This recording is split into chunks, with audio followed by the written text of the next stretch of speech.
All right, I think now I might be streaming on YouTube, cause YouTube records everything, and if I don't eventually do like my little lone clip thing, I might as well, just have like an hour of me talking. There we go. If I don't eventually do like my little lone clip thing, there I am. Oh, oh, there we are. Okay. Okay, we're gonna have this as my live chat. Okay, this is gonna be my little live chat information because I'm not a big YouTuber or anything. I'm just a small guy. So this is gonna be my little live chat checkup thing. I should I'm a I should edit my my title for this. I think I can through my phone. Let me see if I can. Uh, this is a little bit of a something I'm doing for me because I just want to do it for me. I don't know why, but I want to do this. I've wanted to do this for a while now, I guess, but never really truly got the chance to. Uh, Discord. Oh, we can do clips now. That is cray. Um, I'm gonna try to do this on my computer. I'm gonna try to change my the video name, of course. Uh, yeah, y'all can see my YouTube channel right here. Y'all can see who I subscribe to. My virgin ass, who I subscribe to. Uh, no, that's not the live stream name. So we're gonna come in here. We're gonna see if I can I.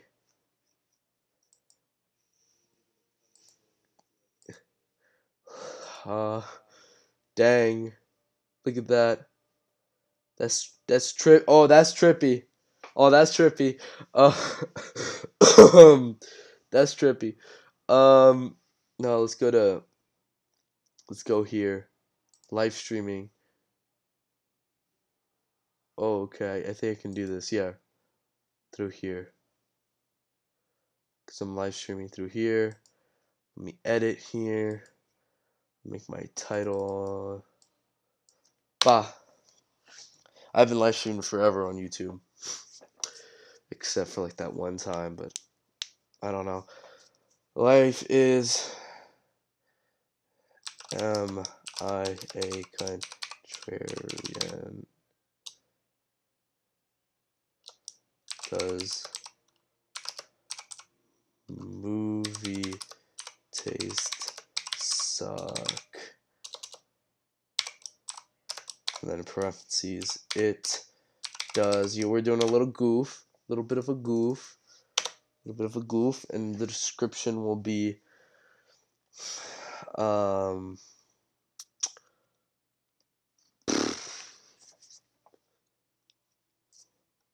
like, comment, and subscribe, please. There we go. Easy as that. Easy as that. Thumbnail is this ugly mother effer. Can we change that? I think we can. This is gonna be a few minutes. Somebody else is already on the live stream. It's just gonna be a few minutes of me doing whatever the heck I'm doing.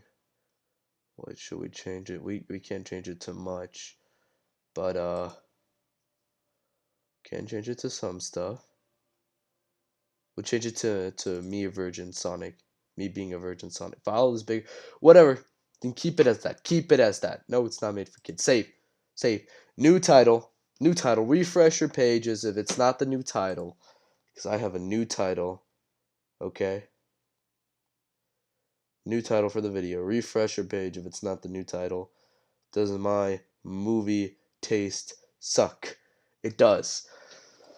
Hello, guys. I'm doing this on YouTube, so just in case if I want something to edit, I'll be able to just save this video and do a little stream highlight. But I am going to check and see if I am what the film, what the geeks in the movie industry call a contrarian.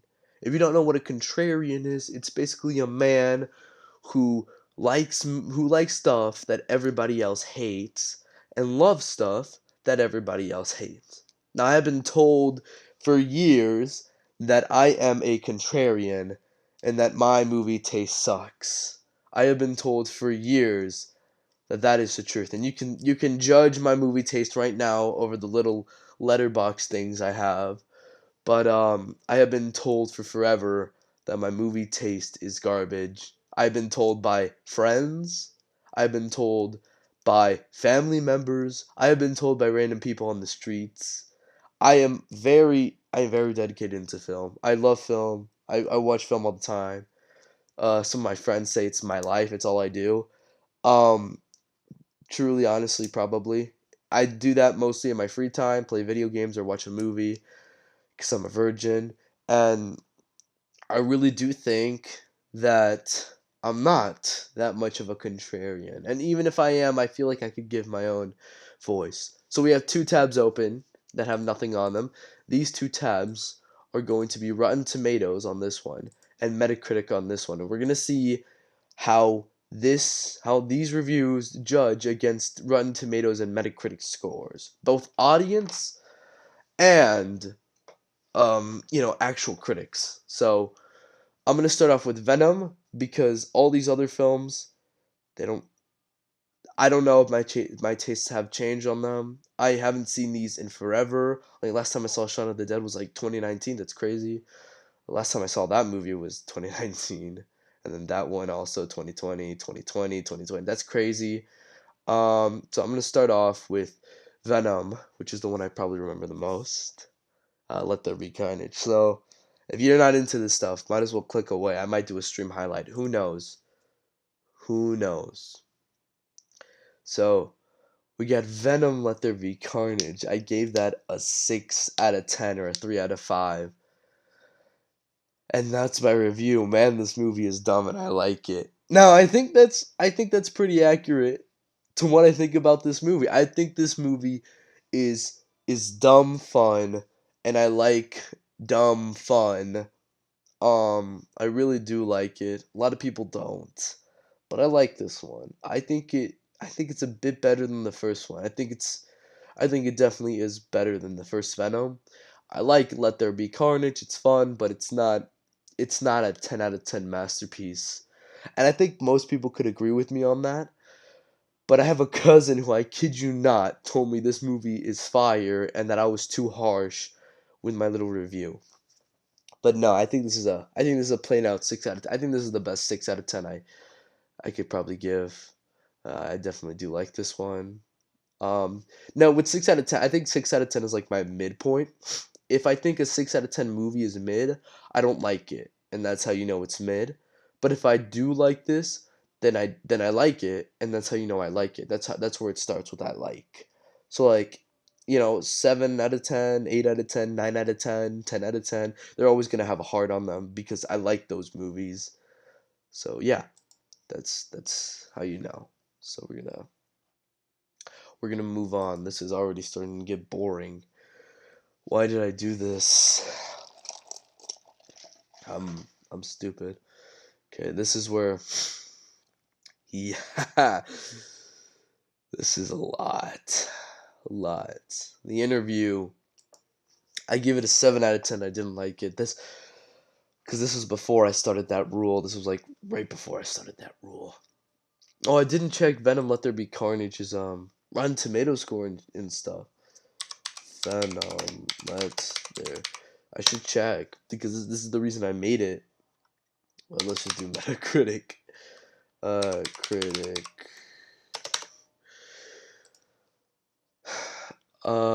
Where's Rotten Tomatoes? Rotten Tomatoes is usually up in here.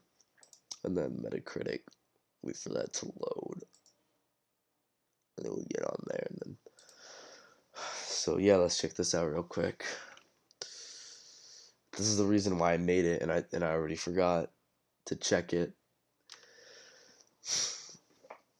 Oh my god. Look at that. Oh my god. Yeah, so critics seem to not like this one, and audience seem to really like this one. This is like a black. The most recent one is Black Adam. This is like a black. Ooh, no, no, I don't wanna. I don't wanna enable ads. F you, Rotten Tomatoes. You guys suck. I think the critics That's too low for this movie. What the critics are giving 57, that's too low. This is like averaging out.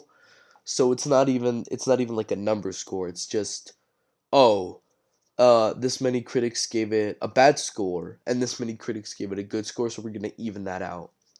So I don't even know if I should really count it. But I think that's too low. I think that's too low. And I think the audience score is way too high. So on this part, I'm a contrarian with both. I'm closer to the critic score because I gave mine a 6 out of 10. They're giving a 57 out of 100. But Jesus Christ, like, wow. Although, like, this is, top critics gave it a 55. And all audience, average audience gave it a 72. Okay. Okay. But yeah, I'm like in the middle with these two, so I guess I'm already a contrarian with the audience, and they're probably like, "Oh, you side with the critics." I don't know, but let's check Metacritic because Metacritic is a number score, I believe. Boof, that's way too high. We're gonna get to that. We're gonna get to that. We're gonna get to that. Okay, we're gonna get to the dogging on movies that people really like. We're gonna really get there. Oh, look at that score. Ooh. Now I'm more with the users. I gave mine a 6 out of 10. They gave theirs a 6.4. And the Metacritic gave it a 4.9. I think Metacritic's way too low on that. And I think 6.4 is fine for that movie. It's dumb fun. It's stupid kitty shit. But if you like stupid kitty shit, that's 5. But usually these are like review bombing, I think. Because usually, yeah, see, it's usually mixed or positive. Here it's mixed and negative and so much positive. See, they're giving it 10 out of 10s. So, I don't know. This could be review, but you could give it a 0. Damn, I forgot you could give a movie a 0 on Metacritic. How is that possible? That should not be possible. That should not be possible. That's like impossible. Both of them do. But yeah, no. Highest one, 85 on critic side, and highest one on user side is a 10. I don't know. I don't know. They could be review bombing. That's why you shouldn't always trust the user score. But it seems like some of them are mixed, which is why it's a 6.4. So anyways, the interview. I gave that a 7. I like it. I don't know why I didn't put it as like. That was before I did my little rule. The interview is fun. The interview is funny, it's cool, it's quirky, and for the stuff that it does, what it had to go through, definitely worth it, I think. It's fun. It's fun. It's a fun movie. I was surprised to actually like this movie. I actually like some of the cinematography and acting, but boy, is it dumb. I'm sensing a pattern. I'm sensing a pattern already. And from a movie about two guys interviewing Kim Jong Un, what did you expect? Honestly, that's probably my best given. Yeah, what did you expect? So let's see what Rotten Tomatoes thought. They probably gave it a really high score. 52? 40? What the fuck? Oh my god. Y'all were harsh on this. Y'all, I thought this was gonna be like a 60% Rotten Tomato and like 80% odd. This is low. And the top critics gave it a. This is low. Damn. Look, but look, Fresh is 24 and then Rotten's 25. See, it's just even it out. And then 81 for Fresh and then 76 for Rotten. It's probably like they gave the Fresh like a 6 out of 10 and they gave a Rotten like a 5 out of 10, 4 out of 10 on average and they just average them out. And then look, 3.2 out of 5 average rating. So, am I a contrarian? Cuz I'm like a little bit higher. I'm on I'm usually I don't know. I don't know. I gave mine a fresh. Mine would be considered a fresh. A 6 or a 7 would be considered a fresh.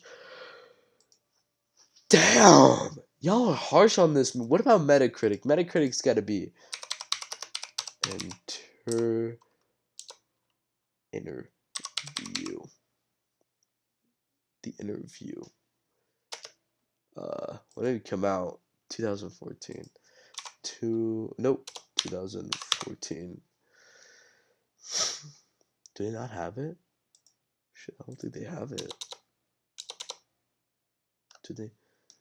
PC game movie? They don't have it. They don't have the interview. They don't have that on Metacritic. What?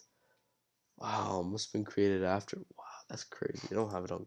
They don't have that movie on Metacritic. But this is okay. I thought I wasn't going to already be a contrarian, but wow, I am. With Rotten Tomatoes, with Venom 2, I was too high for the critics and I was too low for the audience. Then I go over to Metacritic and I'm just right with the audience, but I'm still too high for it. Wow. Wow, that's harsh. This movie's fun. This movie's fun. That movie's stupid, fun, laugh, good. Stupid. Movies are art, but sometimes they can be used to whatever the hell. Oh, Adam's Family too. I watched this in theaters with my friend for his birthday. We did it as a joke. We were just this movie killed half my brain cells. The fact this movie was even made makes me want to die. I I miss when this was what me and my friends absolutely loved. Oh, this is Nico's films. I can go forward and backwards. What? What is this like the next movie? I don't think that's how it works. No, whatever. We're gonna keep it like this. We're gonna go back and forth. Yeah, no. This movie's bad, but it was funny because I watched it with my friends. It was me and a group of friends. I think I posted it on Instagram somewhere. It's fun though. Me and my friends were like laughing. We were making fun of it. We were. I don't care if I spoil it or not, but there's a scene in the movie. Halfway through where they're like at this motorcycle bar and like but fucking Frankenstein over here gets on the piano and starts playing I Will Survive and everybody starts dancing. And me and my friends, we were so out of here. Let me lower my we were so out of it. We didn't even we were focusing on what was happening in the movie. We were making fun of it. We were talking to each other, and we were so out of it that when that happened, we started dying and screaming and yelling and cheering. We were clapping. It was so fucking funny. I will never forget this.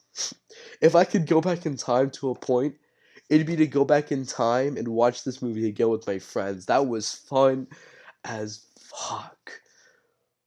Wow. And before this, we watched the Paw Patrol movie's gonna come up later, but we watched the Paw Patrol movie before this. Me and two of my friends, and we had a great time during that. That's why we watched this one because we loved watching the Paw Patrol movie, making fun of it. I don't remember anything that happens in this movie except for the stuff that we made fun of.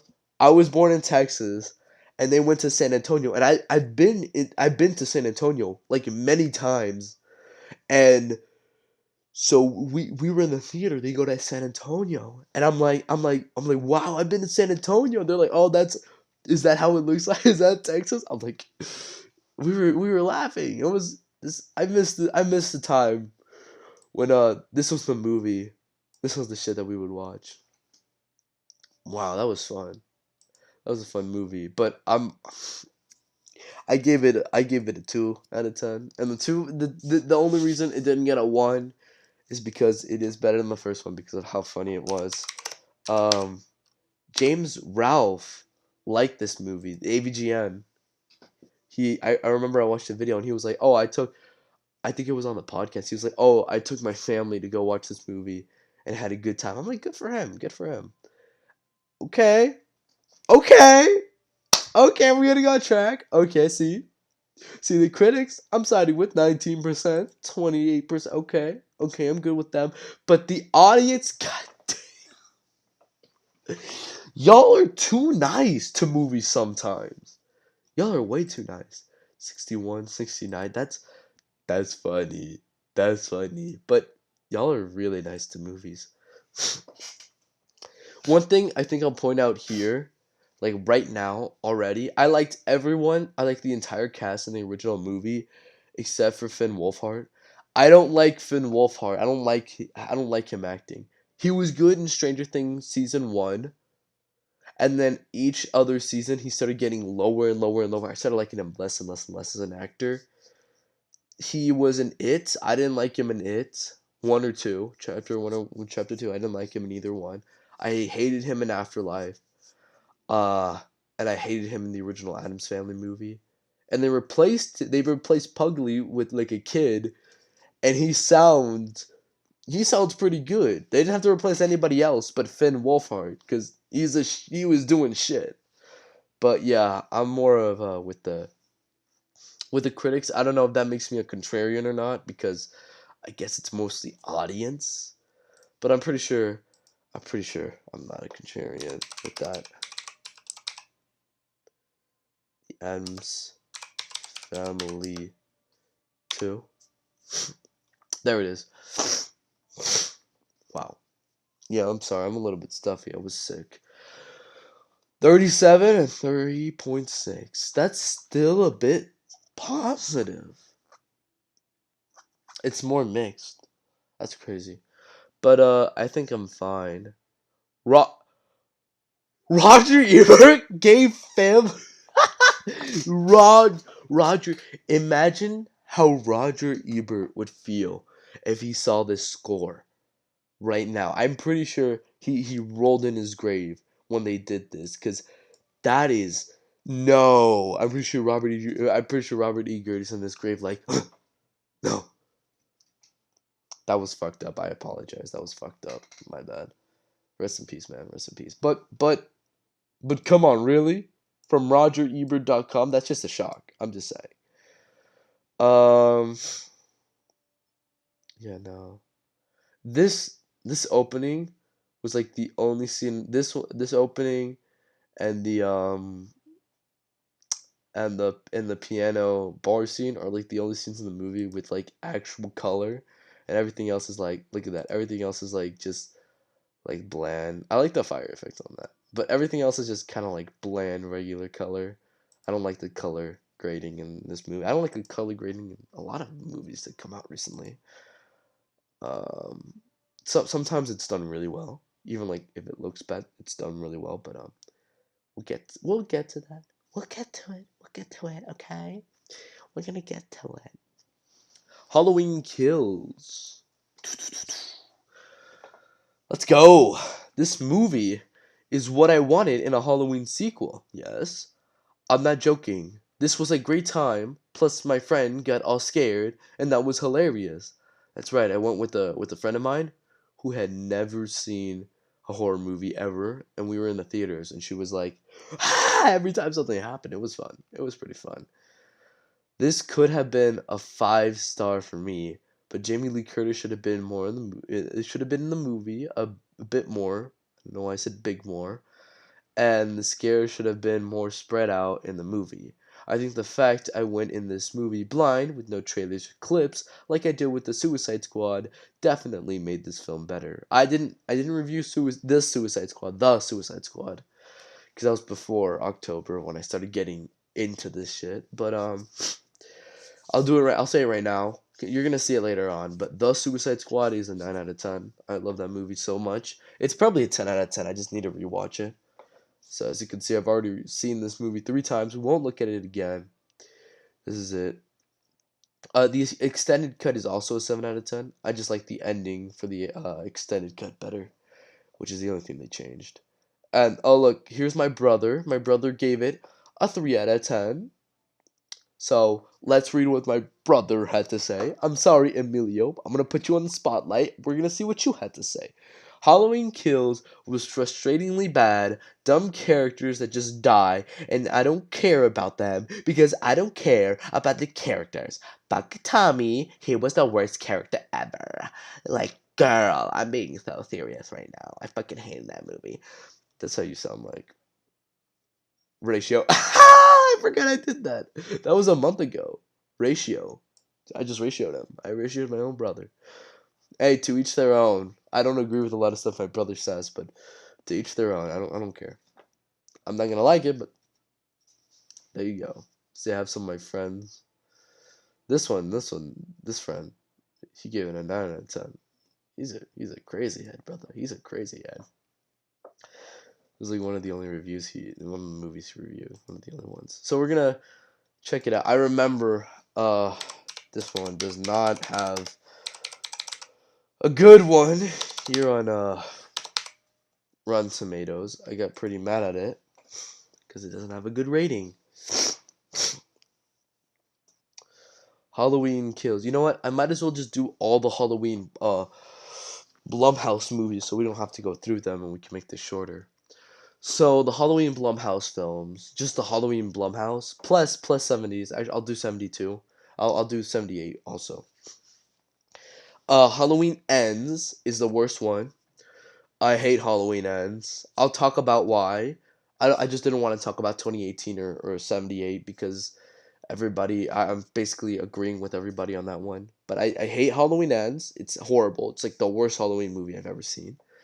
Then it's Halloween Kills, which isn't bad, which shows you how pretty good this franchise is. After Halloween Kills, it's 2018, which is no, actually after Halloween Kills, it's 78. It's 78. It's a classic, but I mean it's a little bit outdated, but it's still a classic, and I would watch it every Halloween.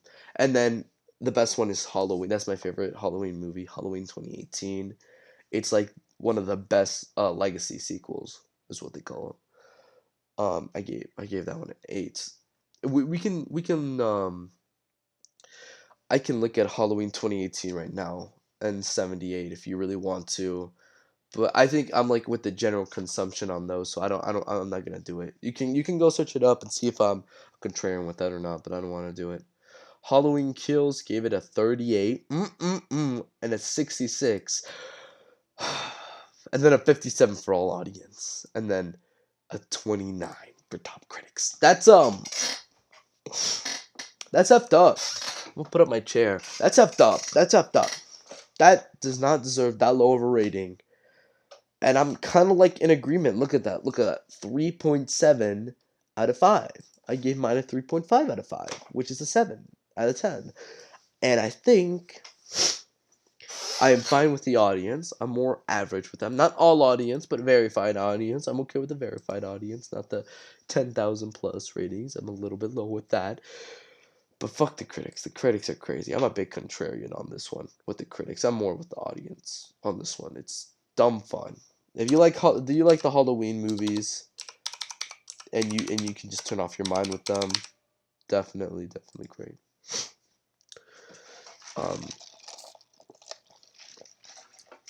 42 and 58. Wow, that's real. Yeah, I'm a contrarian. I'll be fine with being a contrarian with Halloween Kills. If we go down here, you can see that it's mostly positive and it's mostly mixed. And that's a movie that Halloween Kills is. It's mostly positive and mostly mixed. I also really like this movie. I think this is like one of the only movies that like came out in like the past year that had really great ass color grading. Yeah, look at that. That was a cool actual. It has really cool color grading. It was awesome. I went in this blind and I had a blast. This movie is like great. And of course, somebody gave it a 0. Not even the critics would give it a 0. Not even the they're like, okay, I still find some enjoyment. But this man, Money Glover, was like, don't bother. It's such a letdown. Not even worth watching drunk. No plot. No character development. No clue who they effing are. Jamie is barely in it. Confused. I didn't like Jamie being like 3 dislikes and no likes. That's a mood. Now, I didn't like that Jamie wasn't in it that much, but I know why she wasn't in it, and it makes sense. So I still like it. I just prefer it. I'll see it, but honestly, I'm gonna bump down my review. This won't change it here. It'll just change it on how I see it. I haven't seen it in like a year, but I think I might bump it down to a 7 or an 8. Either 7 or 8. 7.5. I don't care. They don't have point fives here. But first time watching this movie, I loved it. Wow, this movie is great. I love the characters, the directing, the acting. Basically, I liked everything except for Finn Wolfhard and the jump scares. Some of the jump scares. This movie, although it didn't scare me, definitely had better jump scares than most horror films. Yeah. This is like the movie which I was scared to watch as a kid, but then when I watched now, I was like, why was I scared, man? It's not scary. I really liked it, how the kids actually talk like kids, and I'm pretty excited to see what chapter 2 has in store for me. Yeah, I think that's most people had that mentality going in, if I'm not mistaken. I think yeah, I think this goes forward and back, hopefully. Um this really does the give you the mentality, I think. So I'd give it like an 8 or a 7 now. And I'll explain for it chapter 2. I'll explain why. Because it chapter 2 just brings the first movie, down with it. 86, 84. Yeah, no. I'm pretty like average human with this. Sorry.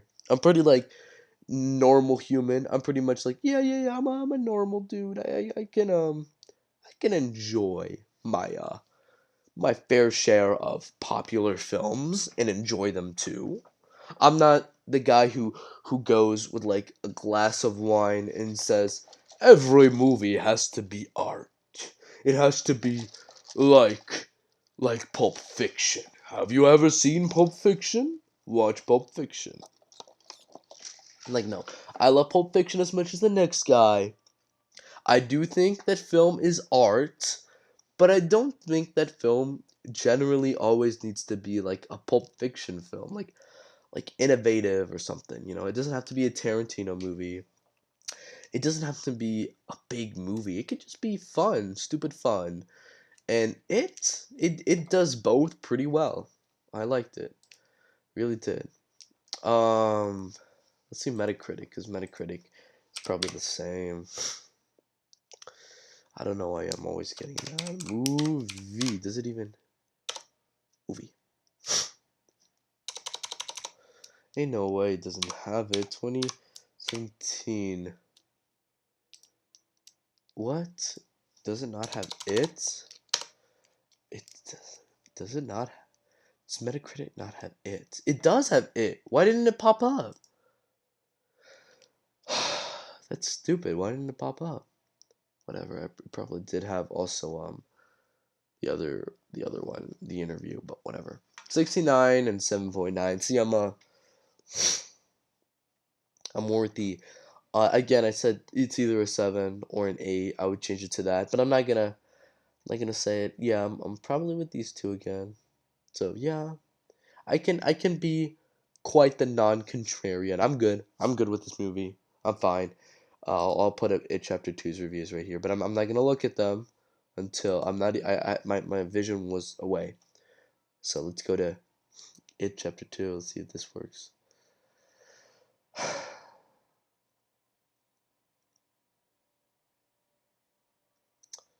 Okay, I don't remember what else I watched next. I don't think I watched, but did I watch Superbad after this? I don't think so. We'll go back, whatever. I really wanted to like this movie. Well, I give it a 5 out of 10. Wow, that's my very mid point. Very mid? Yeah, that's my very mid point. I really wanted to like this movie, but after watching it, it's not that good. It has bad CGI, weird story, and in some ways ruins the first movie for me. That's why I just don't like it. I only really enjoyed the last 20-ish minutes of the film. The rest, nah. And remember how I said that even though it wasn't scary on the first movie, I liked what they did with the scares? Well, this movie has a weird fetish with sharp teeth. They think that if you put sharp teeth on it, it will look real scary. Nah, it isn't. Disappointing. That's what this movie is, and I agree with it. They also do the general jump scares with the sharp teeth. They have the person looking over here. They open something. There's nothing there. They turn around, and then there's someone there, and that's just the average jump scare. But this time it has sharp teeth because it has that weird fetish with sharp teeth. Just don't like this one that much. I think my Be Real needs to be taken soon, but I'll do that. I'll do that soon. But let's check out It Chapter 2. I remember I told my little sister I watched this, and she told my mom, and my mom got mad at me because I was a freshman when I watched 1 and 2. 62% and 78.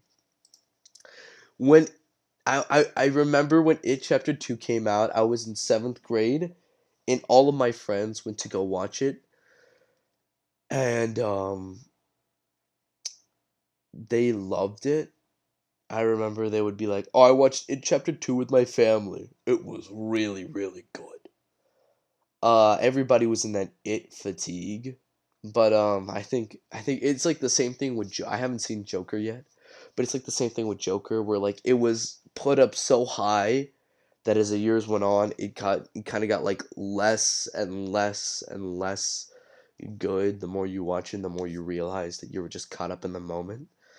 But yeah, 45% for top critics and all audiences gave it a 74 and 70.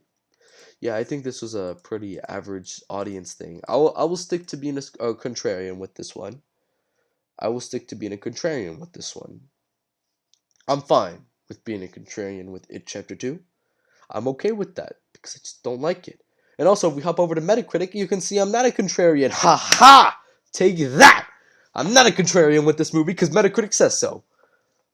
I'm a virgin, man. Yeah, so critics gave it a 58, and then the audience gave it a 6.5. Too high, I'd stick around there. Maybe even a 4, who knows. But yeah, no, it's not that good. Let's go back to my diary and we can watch the rest of the films. Uh-oh. Uh-oh. We got some ads. F you ads. Yo, 69mega.com. Get off my stream, bro. Get off my stream. Is he still on? Can I kick him? How do I kick him? How do I kick this dude, man? Can I kick him? Can I kick this dude? Me? Okay, hopefully it doesn't do anything. I'm gonna refresh. I'm gonna try to kick this dude again because this dude, I hate people like that. I had that like a year ago. I was doing like a Black Ops 3 stream and that happened. Look at that. That's disgusting, man. Hide this, remove. And then we're gonna hide this user from this channel again. Move. Move.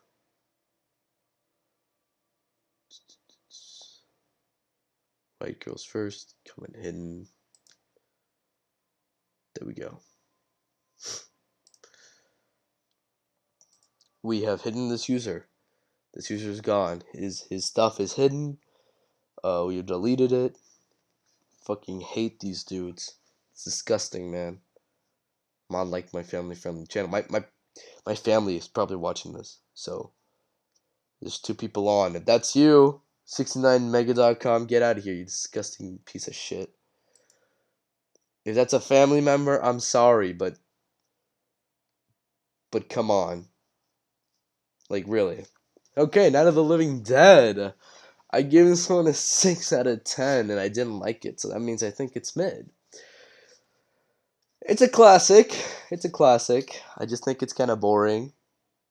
Now, I love this movie and what it did with zombie movies because I love zombie movies. I love its idea, its central. I love its centralness, but there's a lot of cliche parts of this film. I just think it's a classic. I just think it's a good classic. That's all I think, you know? That's all I think of the Living Dead 20.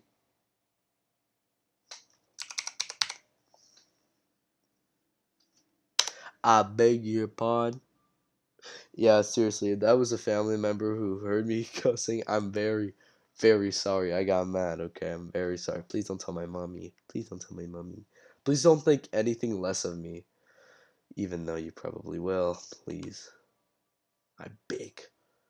668. I don't know why it's all the way down there, but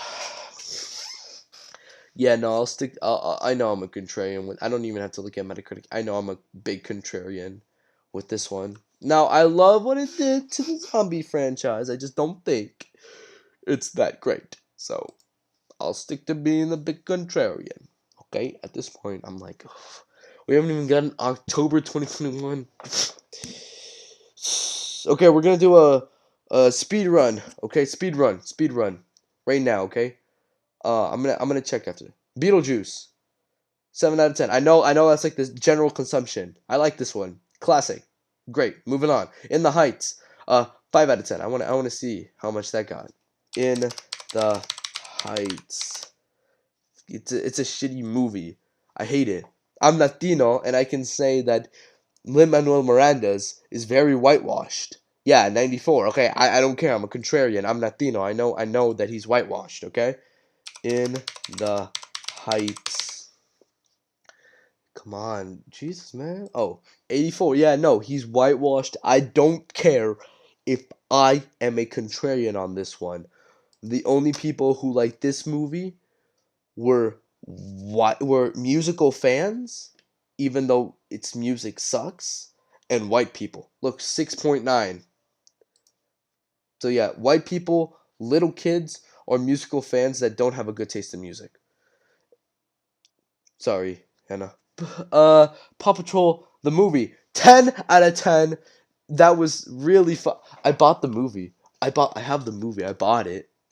I bought it last year at Black Friday. I love this movie. This movie is awesome. I'm not a furry. I swear. I only like this movie because out of the Paw Patrol movie, it has a good narrative, good writing, impressive animation for a Paw Patrol movie, and it's entertaining to watch. So like, yeah, I'm giving it a 10 out of 10. For a Paw Patrol movie, it's definitely a 10 out of 10. It's great. It's great. If you haven't seen it, watch it. I don't care. My friend tried to troll me. My friend tried to clown on me because I liked this movie, and everybody around him was like, "No, I like it too." See, look, look. I might be a little bit more of a contrarian, but people still really like this movie because it's just good, man. This was 100%. I want. If this becomes a little highlight thing, like a little highlight stream, this was 100%. I'll have proof. I have proof. This was 100% at one point. Rotten Tomatoes gave this movie 100% at one point before everybody else started clamoring, and that might be Top Critic. No, it's not Top Critic. Uh, Forget Top Critic. F them. But this was 100% at one point. I remember that. I remember this was 100% at one point.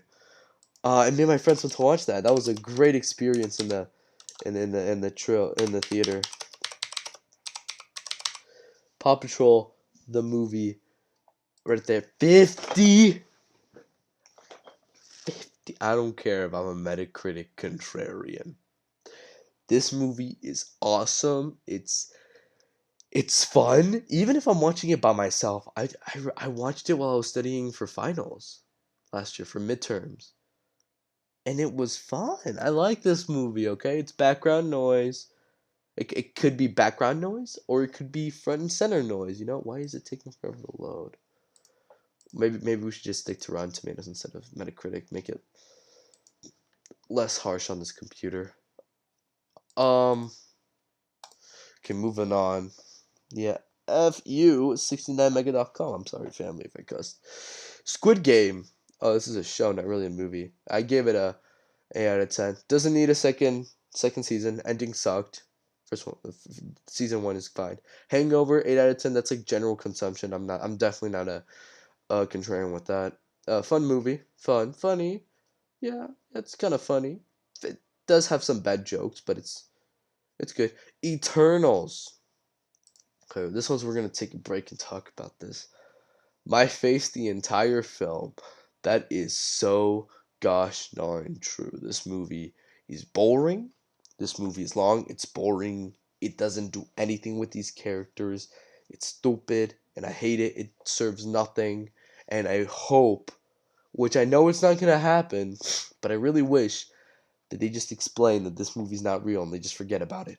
You know? Just go, oh, this movie's not real, whatever. Even though I know that's not what's gonna happen. Eternals is shit. I think Eternals. I think I'm with the general consumption, with the critics at least on this one.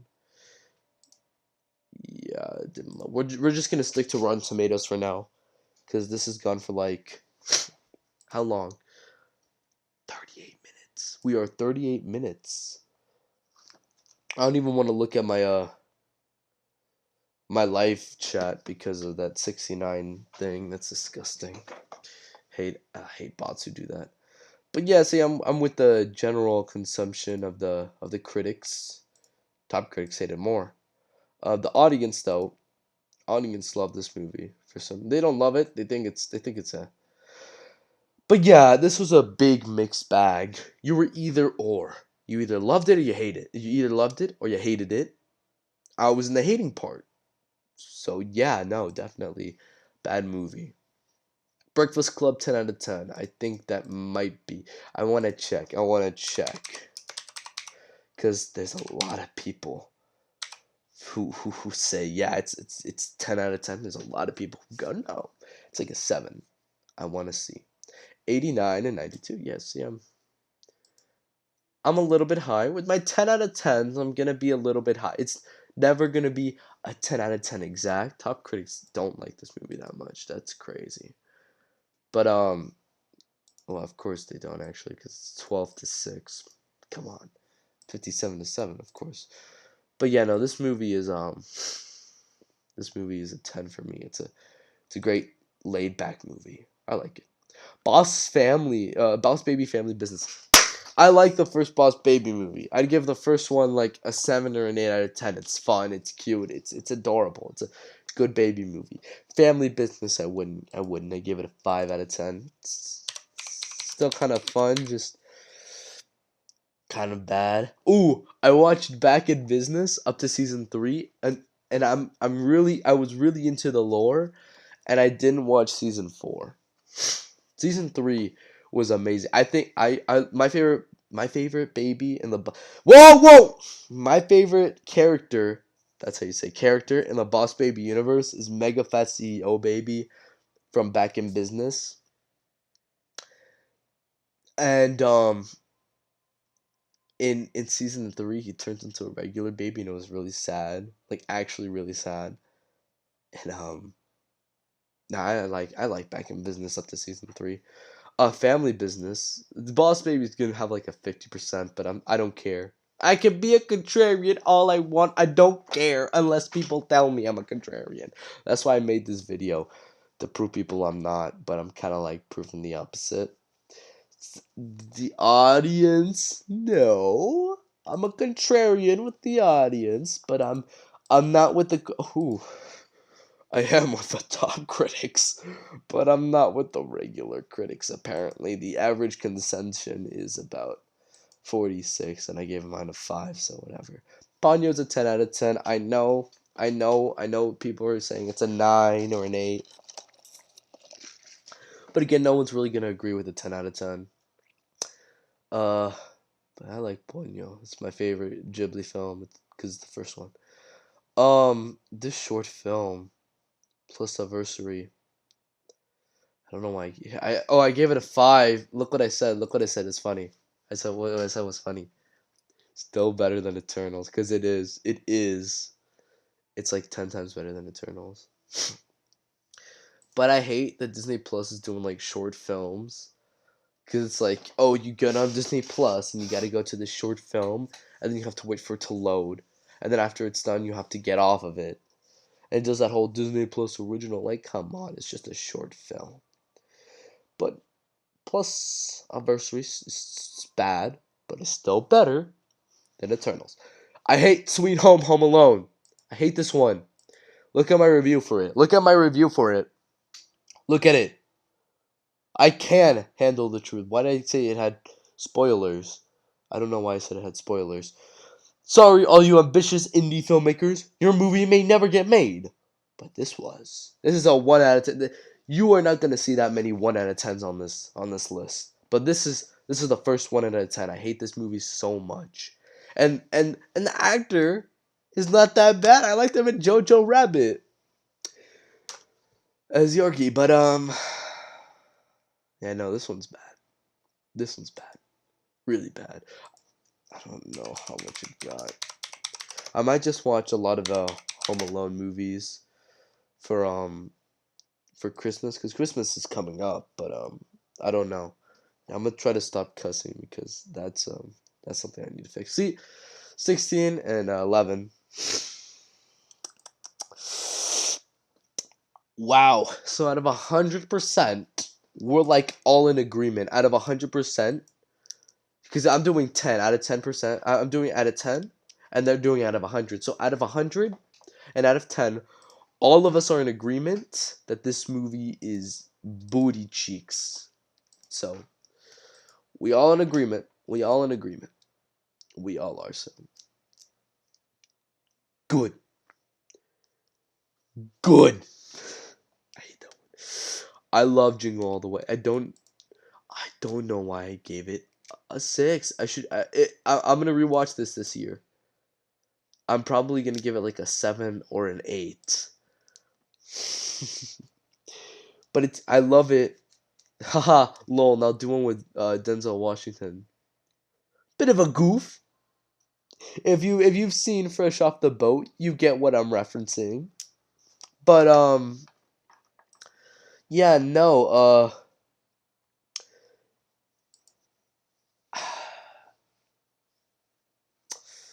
I don't know, man. I I'm gonna rewatch it this year. I already decided. Um, but yeah, no, this movie is great. I like this movie. I think I'd give it a 7 or an 8. I have to rewatch it. What the?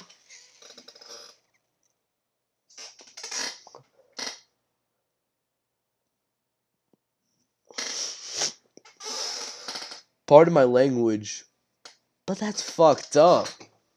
That's fucked up. 19% and 38%. That's really fucked up. And then yeah, I know it. Top Gear is.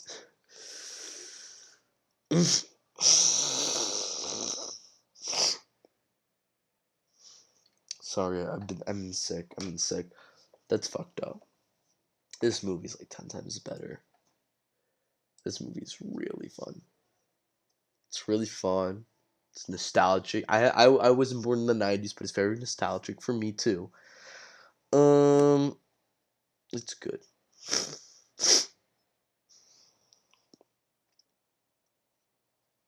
Jingle All the Way 2. Hate that one. That's a 2 out of 10 because it's not horrible. But yeah, I hate it. How much did you guys give it? Oh, wow. So the critics didn't even review Scared Silly or Ace Ventura Jr. or The Dog Who Saved Halloween. You never reviewed The Dog Who Saved Halloween? RogerEbert.com? Just kidding. But yeah, it's a 31%. It's way too high. I think that's like higher than the first one, is it? No, it's not, but it's like less by a little bit. No, Jingle All the Way 2 is ass. Jingle All the Way 1 is fun. Gremlins is a 9 out of 10. I know it's gonna be like an 8 here. I rewatched Gremlins recently, but I'm definitely gonna rewatch it again for Christmas. No duh. A Christmas horror movie. 86, 78, it's 9 for me. So I'm like, I'm good. I'm good, I think. Rejected, it's a short film, but a great one. That's a that's a short one. I don't think that even counts. It's Such a Beautiful Day is a 10 out of 10. Have you ever seen this movie? It's so good. It makes you think so much. I was it hit me like a dump truck. I did not expect to be like that.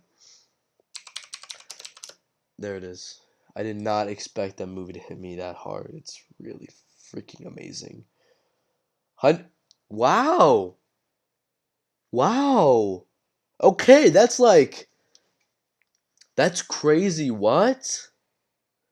That's like actually crazy. That blows my mind that 32 critics who reviewed this. Oh, but the average was like 8.50. So like, yeah, of course. Even top critics, like everybody who's reviewed this movie has given it a positive rating, causing it to be 100%. So that's wow. Is this the highest rated movie now? I don't think so. I don't think so. Maybe because of audience score too. 92% for no, wow, that's like I said that none of my 10 out of 10s were probably gonna like intertwine, but no, they did. That's crazy. That's really and it's not even fresh. Like it's not like the choice or whatever. It's not that. It doesn't have that, which is crazy. 'Cause this is amazing. That's awesome. Look, this movie has 100% right here. It doesn't have like that whole must watch or whatever certified. And then here it's an 83 and it has certified. This doesn't even have certified. That's crazy. That's crazy. Afterlife 6 out of 10. It's mid. I didn't like it. I didn't like Ghostbusters Afterlife. Um I I don't like Finn Wolfhard in this. I don't like a lot of things about it. I think it's pretty bad. Yeah, 63 for critics and 94 for audience. There's no way you could do a Ghostbusters sequel without people hating it. Look, top critics gave it harsh. I didn't do that harsh. I went with like all critics, but like top critics are giving it harsh. All audience the audience liked it. Yeah. I think that was the most respectable. It was like one of the most respectable ways to send off I already forgot his damn. I forgot his name. Oh, I feel like a dick now. But it was a good way to send off. You know who? Really great way. I did like how they. It was kind of. I remember. Sorry about that. Give me a second. I gotta blow my nose because again I've been sick. Yeah, I know. I've toilet paper right next to me because of this. I don't have tissues because I'm not a weirdo. We don't have tissues in the house. That's why. But I do think that that was the most respectable way to say. First time I watched it, I thought that was pretty fucked up. I don't think it's that fucked up. I think it's pretty respectable. I think it's a good way to send him off to have like your actors come and be like, yeah, you know, I don't know. It's a and again, his family had to agree for his likeness and stuff like that. So when I say if it's okay with them and if it's done well and it's done really well, good. It's respectable. But didn't like a lot of the film. I like the CGI they did on him was amazing. That was like incredible. Yeah. La La Land's a 10 out of 10. Probably a 9 out of 10 actually. I have to rewatch it in a better setting. I watched it in the morning while my sister and my mom were yelling at me to clean up my room. 91, 81. Yeah, I'd say it's probably a 9 for me. I'd probably go down to 9. I'm still kind of hot though. But yeah, no, this movie it's great. American Ultra is a 7 out of 10. It's a movie with a 10 out of 10 idea and plot. It's a 7 out of 10. And again, my God! 69omega.com! I thought I removed you. Get your gross ass out of here, bro. I thought I removed you. The heck? Bro. That's effed up. It got a bot here. Keeps on coming back. Hey, remove. Hide user. Remove. The same user? No, they're not the same user. They're different people. It's just a bot. I'm getting off my phone. I can't keep on looking at my chat. But yeah, no, F this. F him. Anyways, all you gotta know is that American Ultra is Pineapple Express, but not as good. I like Pineapple Express better. I gave Pineapple Express 8 out of 10. I know no one's gonna agree with me on Pineapple Express. Let's do both. I want to see both actually. Real quick. Real quick. Just cuz. I want to see both. So let's do American Ultra.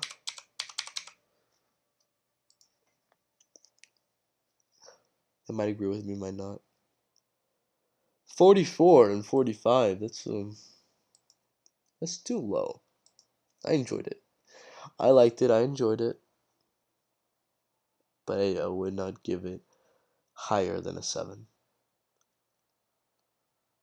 I would have been fine with the 60%, not a 44, 45. That's it's a little bit harsh, if you ask me. Pineapple Express. This one's gonna be harsh, I bet. 68.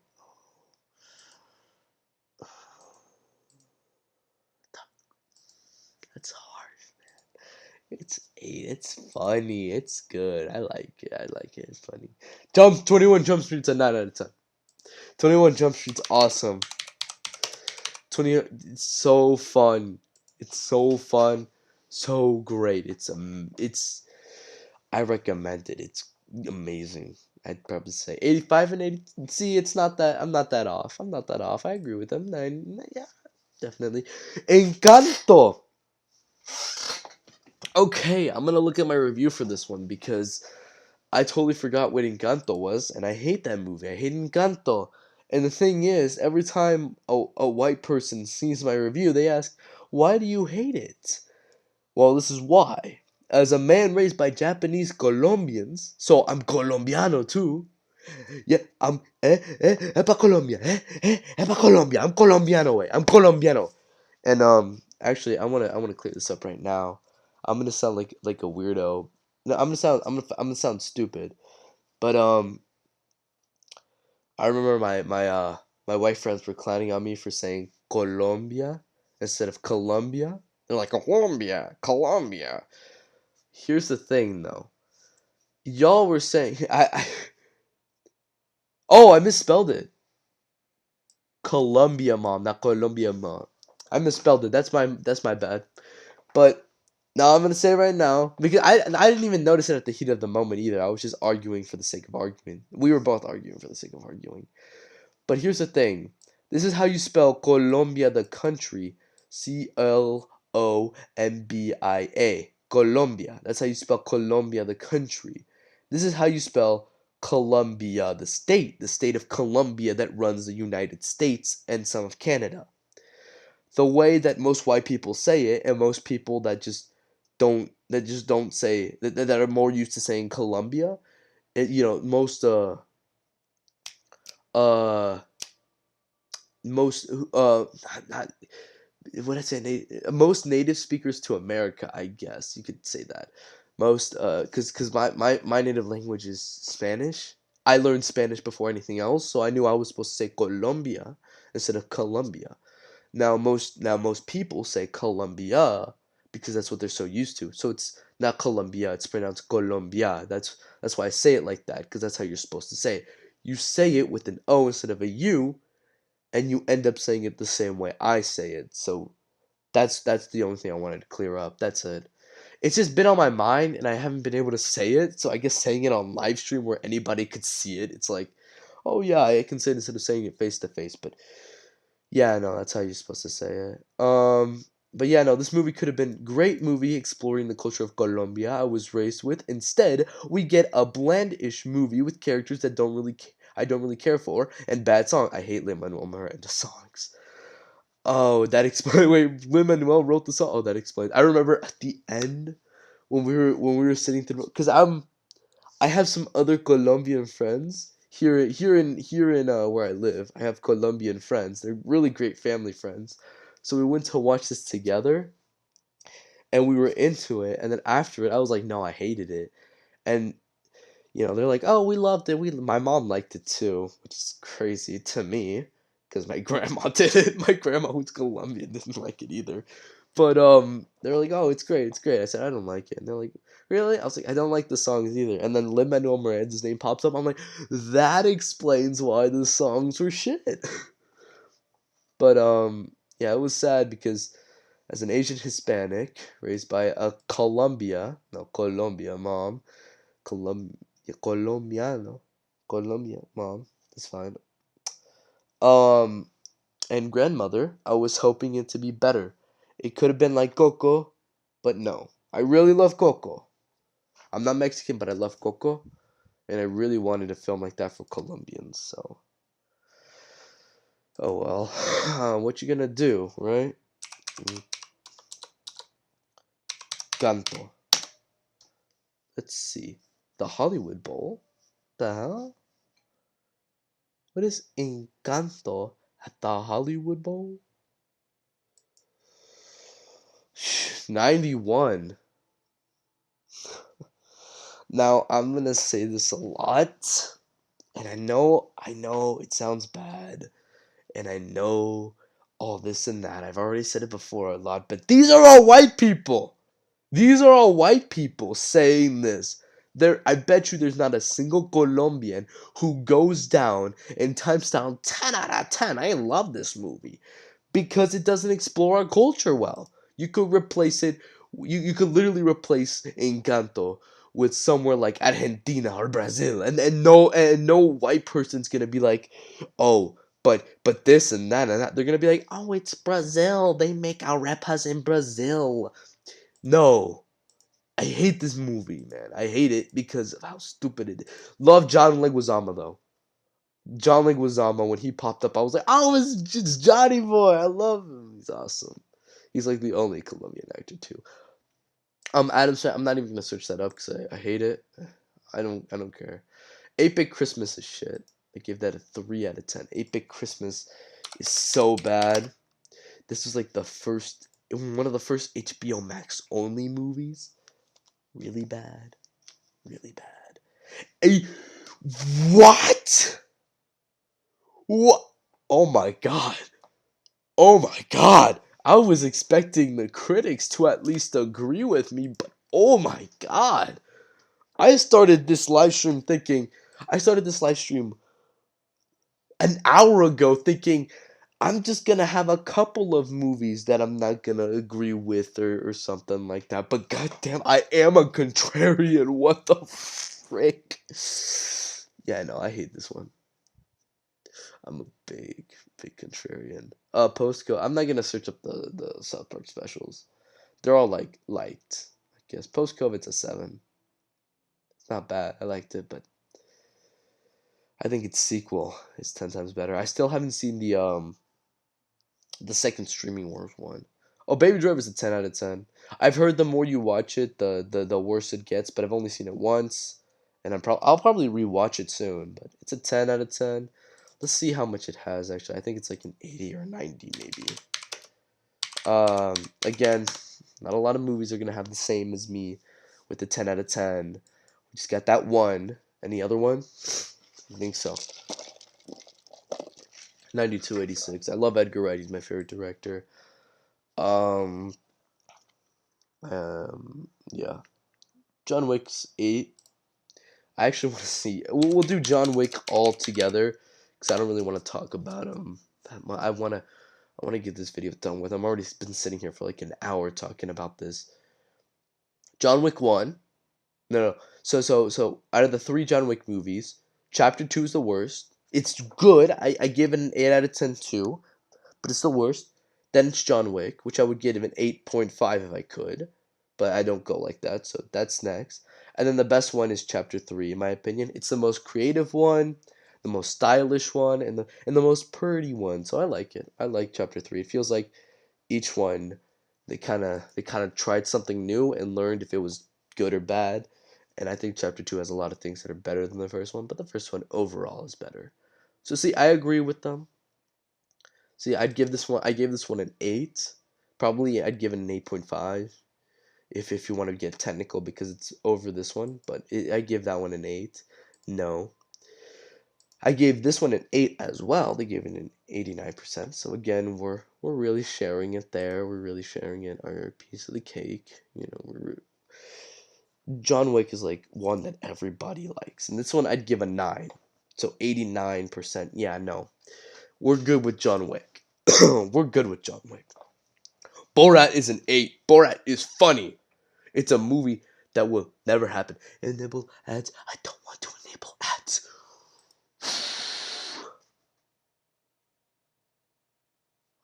God, I gotta enable ads now. You gotta be kidding me, man.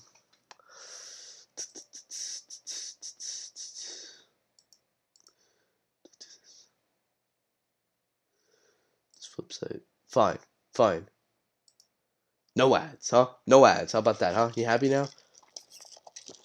Took you forever to realize.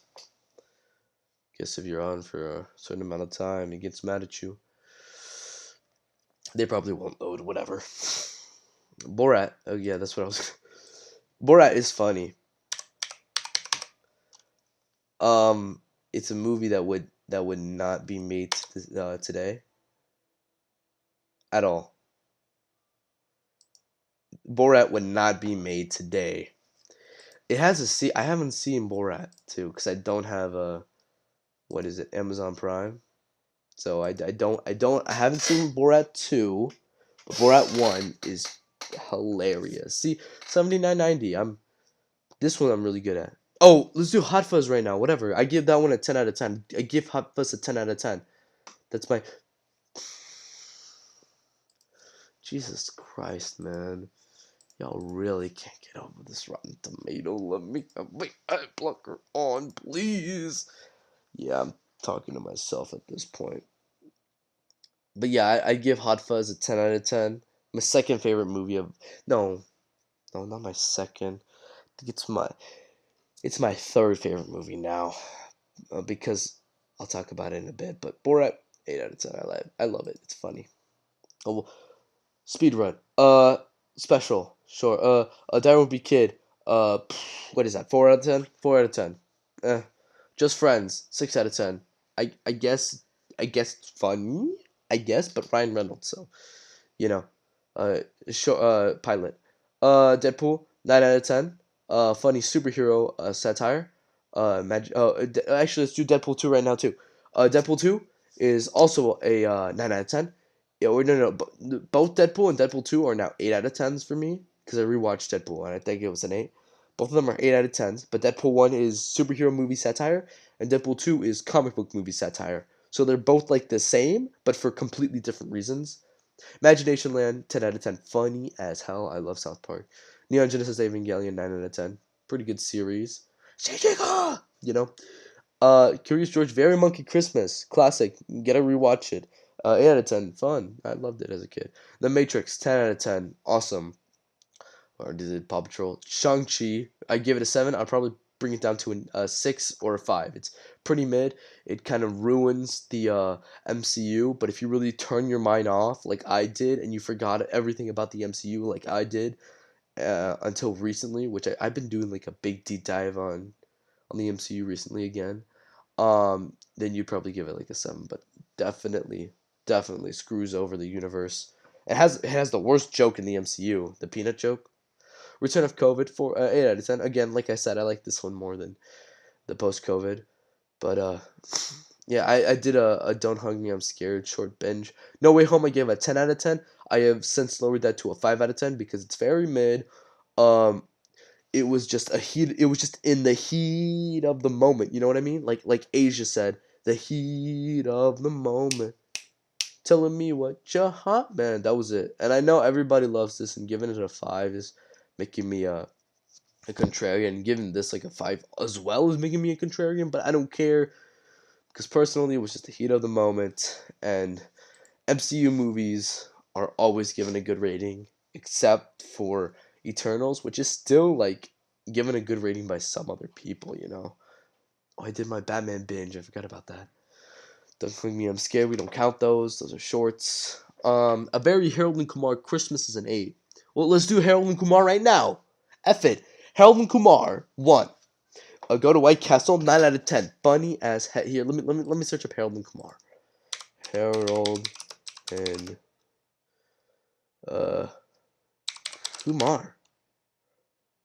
We got 3. That's good. Really good for me. All right. Worst one is second one. Escape from Guantanamo Bay. For me, it's a 7 out of 10. It's funny at some parts, very offensive at other parts. But like it was 2008. But even the offensive stuff is really funny. It's just not done as well, not as funny. It's really funny, but it's not as funny, and it's still kind of just weirdish. Uh, then it's a very Harold Kumar Christmas, which is fun. It's entertaining. It's a mess, but it's Harold and Kumar. And then it's Go to White Castle, which is a 9 out of 10, because it's it's a classic. It's a comedy classic. Um, very much don't agree with me. Very much they don't agree with me. I don't know if the audience does. Let's see if the audience does. F it. Worst to best. Does the audience agree with me? Wow. Sort of. They sort of agree with me. Okay. That's not bad. Moving on. Does the audience agree with me? Oh yeah, the stop motion scene, that was funny. No, they don't. The audience think it's not good. I liked it. I really did like it. Kind of crazy how this how this only came out 2 years after this, because they made a big they tried to make it big where it was like, oh, they haven't seen each other in forever. It was only like 3 years. This was 4 years. This was like 3 years. That's not that much. Come on, man. Guantanamo Bay also picks up like right after, and yeah, they sort of agree with me. So it's like everybody likes Harold and Kumar, at least except for the Christmas one, which even then I'm pretty sure a lot of people like. Very Harold and Kumar Christmas, just not everybody. Step Brothers is 10 out of 10. Funny, I watched it with my brother Emilio, who's my stepbrother, but I never liked saying stepbrother. He's my brother. He is my brother. Uh, Definitely he didn't like it, but I did. I liked it. My Emilio didn't like it, but I liked it. I really did like it. It was funny. 55. I knew it. This is the movie I was waiting for because I saw the Rotten Tomato score before. It is absolutely sad how people don't like this one. It's funny. It's entertaining. It's just great. It's awesome. Okay. These two. These two are like perfect. These Will Ferrell and what's his name, John C. Riley. They work they bounce off each other so well. It reminded me of Michael Cera and Jonah Hill in Superbad. And they came out like in this. Were they released the same year? Or was Superbad a year after this one? I don't remember, but they remind me of that. They remind me of Superbad. It's just stupider. Don't be a menace to South Central while drinking your juice in the hood. That's a funny one. Don't be I like Don't Be a Menace. It's one of the Wayne's movies. They did Scary Movie. What? 32? That's fucked up. It's funny. I agree with the audience. I'm not a contrarian on this one with the audience. It's funny. Anyways, the Waynes, they did some of the scary movie, the funny scary movies. They did Haunted House 1 and 2. Um, they did White Chicks. Y'all probably know him from White Chicks.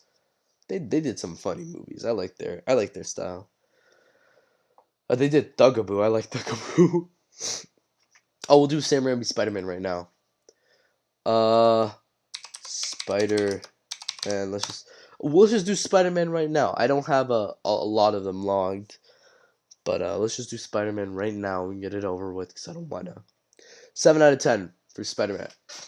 Gotta be a contrarian with this one, but the worst Raimi one, it's okay.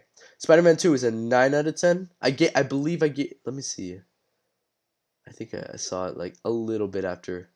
Yeah, I gave it a 10 out of 10, but that's only because Dashboard Confessional Vindicated was in the end credits. I am vindicated. I love Dashboard Confessional. I'm like a fan of that band, so yeah. But Spider-Man 2, it's a 9.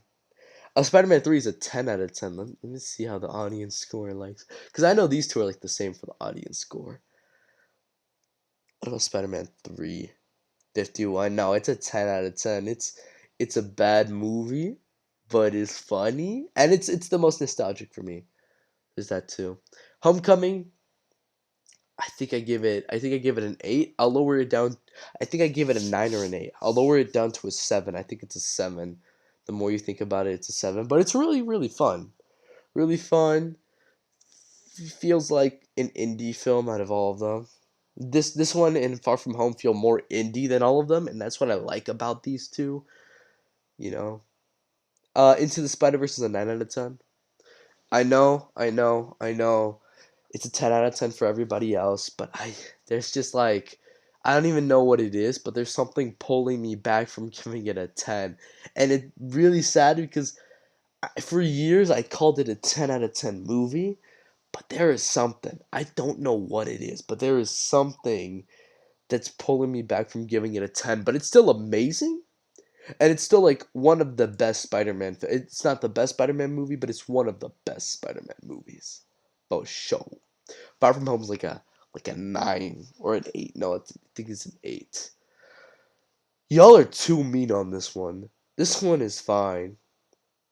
This one is really fine. I like this. Oh, Black Panther's a 5 out of 10.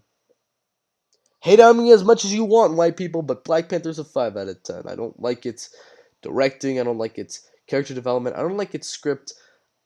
I hate its color grading as well. Its color grading is absolute garbage. And I'll say it. I'll talk about it later. But Wakanda Forever is worse. I'm just saying Wakanda Forever is worse. But Far From Home, yeah, I'd say it's like a 9, 8 out of 10. So yeah, I'm pretty much there. And then, of course, No Way Home, my 5 out of 10 review. They do a lot of bad stuff in this. They take a lot of plot points from not only the MCU but from the previous Spider-Man movies just to make jokes. They turn Doctor Strange's character absolutely on its head and make him like absolutely weird. And look at the poster, man. It's garbage poster. Not a bad movie. Not a bad movie. It's mid movie, very mid movie. But still, very very big thing. It's a movie that tricks you, gets you in the moment. I really like the ending. I really love the ending. It does the 1 day comic, but it does it in a good way. So I really like the ending. I really like how they did that. Also, I have the Blu-ray. Look at this. This is what you would see when this movie came out on store shelves. This looks terrible. Like, I'm sorry, it looks awful. I remember when I like I had just gotten it like the day like the second day, the day after, I put the digital code in and I went to work and then after work I showed my friend who's a big Spider-Man fan. I was like, "Look, I got it on my phone." He goes, "What?" And we like sat down and we just watched the entire movie on my phone. And we're like, "Oh, this is so." But yeah, it's the more you watch it, the more you can nitpick it. Definitely. I don't know. Last time I watched it was the re-release because it was $3 for the cinema day. But re-release wasn't worth it. Sing 2, 2 out of 10. Uh, Sing 1 is a 1 out of 10 because Sing 2 has some cool Sing 1 is a 1 out of 10 because it's absolute garbage all around. 71, that's ass. I don't know how they did that. And Sing 2 is a 2 out of 10 because it has some cool animation, like very little, but some cool. Like I like its colors, I like its pop. It tricks you. That is definitely not up. I'm pretty sure most people who are over the age of 7 know that Sing 2 is garbage. Sing 1 and 2. 177 hours, 10 out of 10. That movie is really good. If you haven't seen it, watch it. James Franco is a great actor. And if you don't believe me, watch this one. Yeah, again, like I said, not none of the movies are really gonna agree. I gave Into the Spider Verse a 10 out of 10, but it's not a. It's hard because you know the movies where you're like, if I didn't have this limit, like a 10 out of 10 limit, I'd give it an 11 out of 10. I wouldn't do that for Into the Spider Verse. I'd give it a 9. I don't. I guess that's why I'd give it a 9, because 10 is like really like where I'm like I could push it further if I wanted to. I don't know. I feel like it's as comfortable as a 9 or a 10. So I don't know. Maybe it is a 10 for me. I just have to rewatch it again. I have to rewatch it a lot. Ocean's 11. It's a 7. I forgot what happened in that movie. Not gonna lie. Oh, there's this movie, My Suicide. Nobody knows about this one, but I didn't even log it in. Very weird experimental movie, but I did give it a 10 out of 10. I'm probably gonna rewatch it soon, but very experimental, weird movie that I really love. I love this movie, and I know a lot of people. It's one of like the most divisive films on Letterboxd. I'm not gonna click on it because we don't got time. It's like it's been an hour. Yeah, it's been an hour and 20 minutes, almost an hour 30 since I've been live streaming, and I'm not gonna click on it because I don't got time and I want to rush through these. But definitely one of the crazier ones. Fanboys is funny. I like Fanboys. Really great movie. Really funny. I love it. Oh, I don't love it. I like it. The Green Knight. Love this movie. Look, I want to talk about this because fuck ads, man. Because this is effed up, bro. This is effed up. Okay. This is like actually effed up. You have to watch it. You have to see this to believe it. If you've watched this movie, and you're wait, hold on. I want to see this. Okay, my audio still works. If you've seen this movie, you know how great it is. But look at this. This is crazy. And the thing is, audiences don't like movies that are made by like A24 because they don't understand them. Like I remember I did TV and film last year as a freshman. And I remember somebody was talking about how they loved The Green Knight and how that scene where like the camera pans around and it shows, Dev Patel, and then it shows his corpse. This is a spoiler, but it doesn't really matter. And then it turns around and then it shows Dev Patel again struggling, which is really innovative and really cool, really fascinating. It really makes you think if he died there and everything else is just a dream, or if this was just, oh, if he died or something. It makes it even more better. He was talking about it, and then somebody goes, "Yeah, the movie is shit. It was weird." It's a weird movie, but it's amazing. I don't care if it's weird. It's amazing. Audiences just don't understand a lot of these films. I'm gonna talk about his movie later, but Nope, I took my cousins to watch Nope. I was hyping them up, and they came out of it and they said it sucked ass. That movie's amazing, and they said it sucked ass. And why do you think? Because they don't understand it. They don't get it. People don't get movies. They don't like them.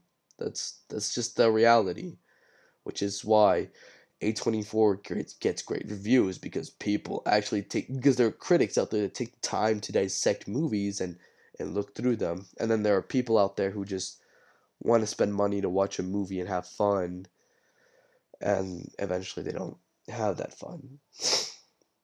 For example, I think everybody can agree that First Blood, fun, great ass movie. I like it better than Green Knight, but why do you think most people like First Blood? Because most people understand First Blood. So that's why. Yeah, you say again. I told you, not a lot of my 10 out of 10 movies are gonna. Terminator 2. That's my second favorite movie. That's a masterpiece. It's so great how this is timeless. This is what timeless means. It's amazing. Yeah, no, 10 out of 10. Again, I already did Homecoming. Zombieland's a 9 out of 10. I don't think anybody's really gonna disagree. Edge of 17, 8 out of 10. Again, nobody's really gonna disagree with that. Don't Look Up. It's a 3 out of 10. I hate that movie. Now I'm gonna let it load here, okay? But we're gonna go to my personal review, and I'm gonna read out to you why I don't like it, because I think I did a mid review on this one. So here it is. The editing is garbage. The film feels like it wants to be a comedy, but it takes itself too seriously because it has a serious plot. The acting is pretty good, which is true. I like the acting. They have Leonardo DiCaprio, Jonah Hill, Jennifer Lawrence, Meryl Streep. They have a lot of great actors in this movie, which is disappointing. But that doesn't really do much when they have a bad script, and on top of that, horrible editing, dragging the movie down. It's not good. It's not good. It really is not good.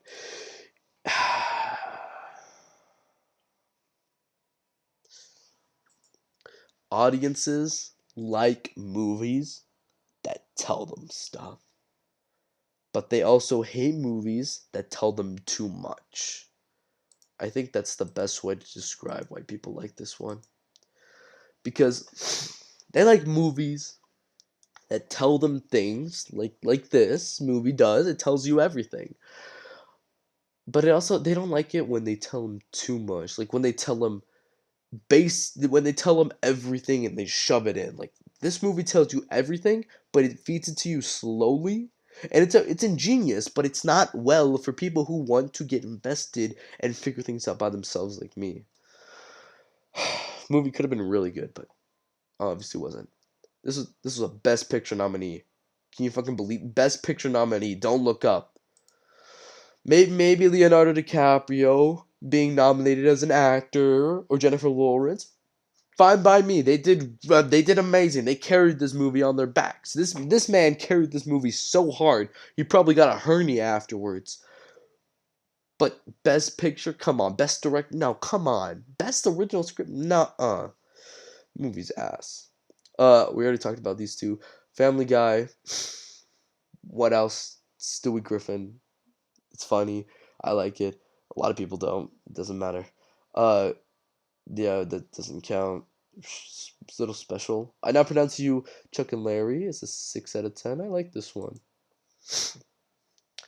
It's funny. Oh, I think I did a Bible verse for this one. Love the sinner, not the sin, the Bible. I did that because I got mad at the movie poking fun at the fact that there's like a priest coming out and being like, God can save you all and all this, and they're like crying and stuff. And I'm like, I get it, it's discrimination and stuff, but I'm a Christian, and as a Christian, I can easily say I'm not like that. I am fine with what you do. I respect what you do, and I am not a part of your life. I cannot judge you. I cannot do anything about that because I believe in a God who loves you no matter what. And I believe that I should follow that God and what he has said in the Bible and scripture and stuff like that. So that's why. That's why I'm saying that because I believe in a God who loves everyone, no matter what they do or what they say.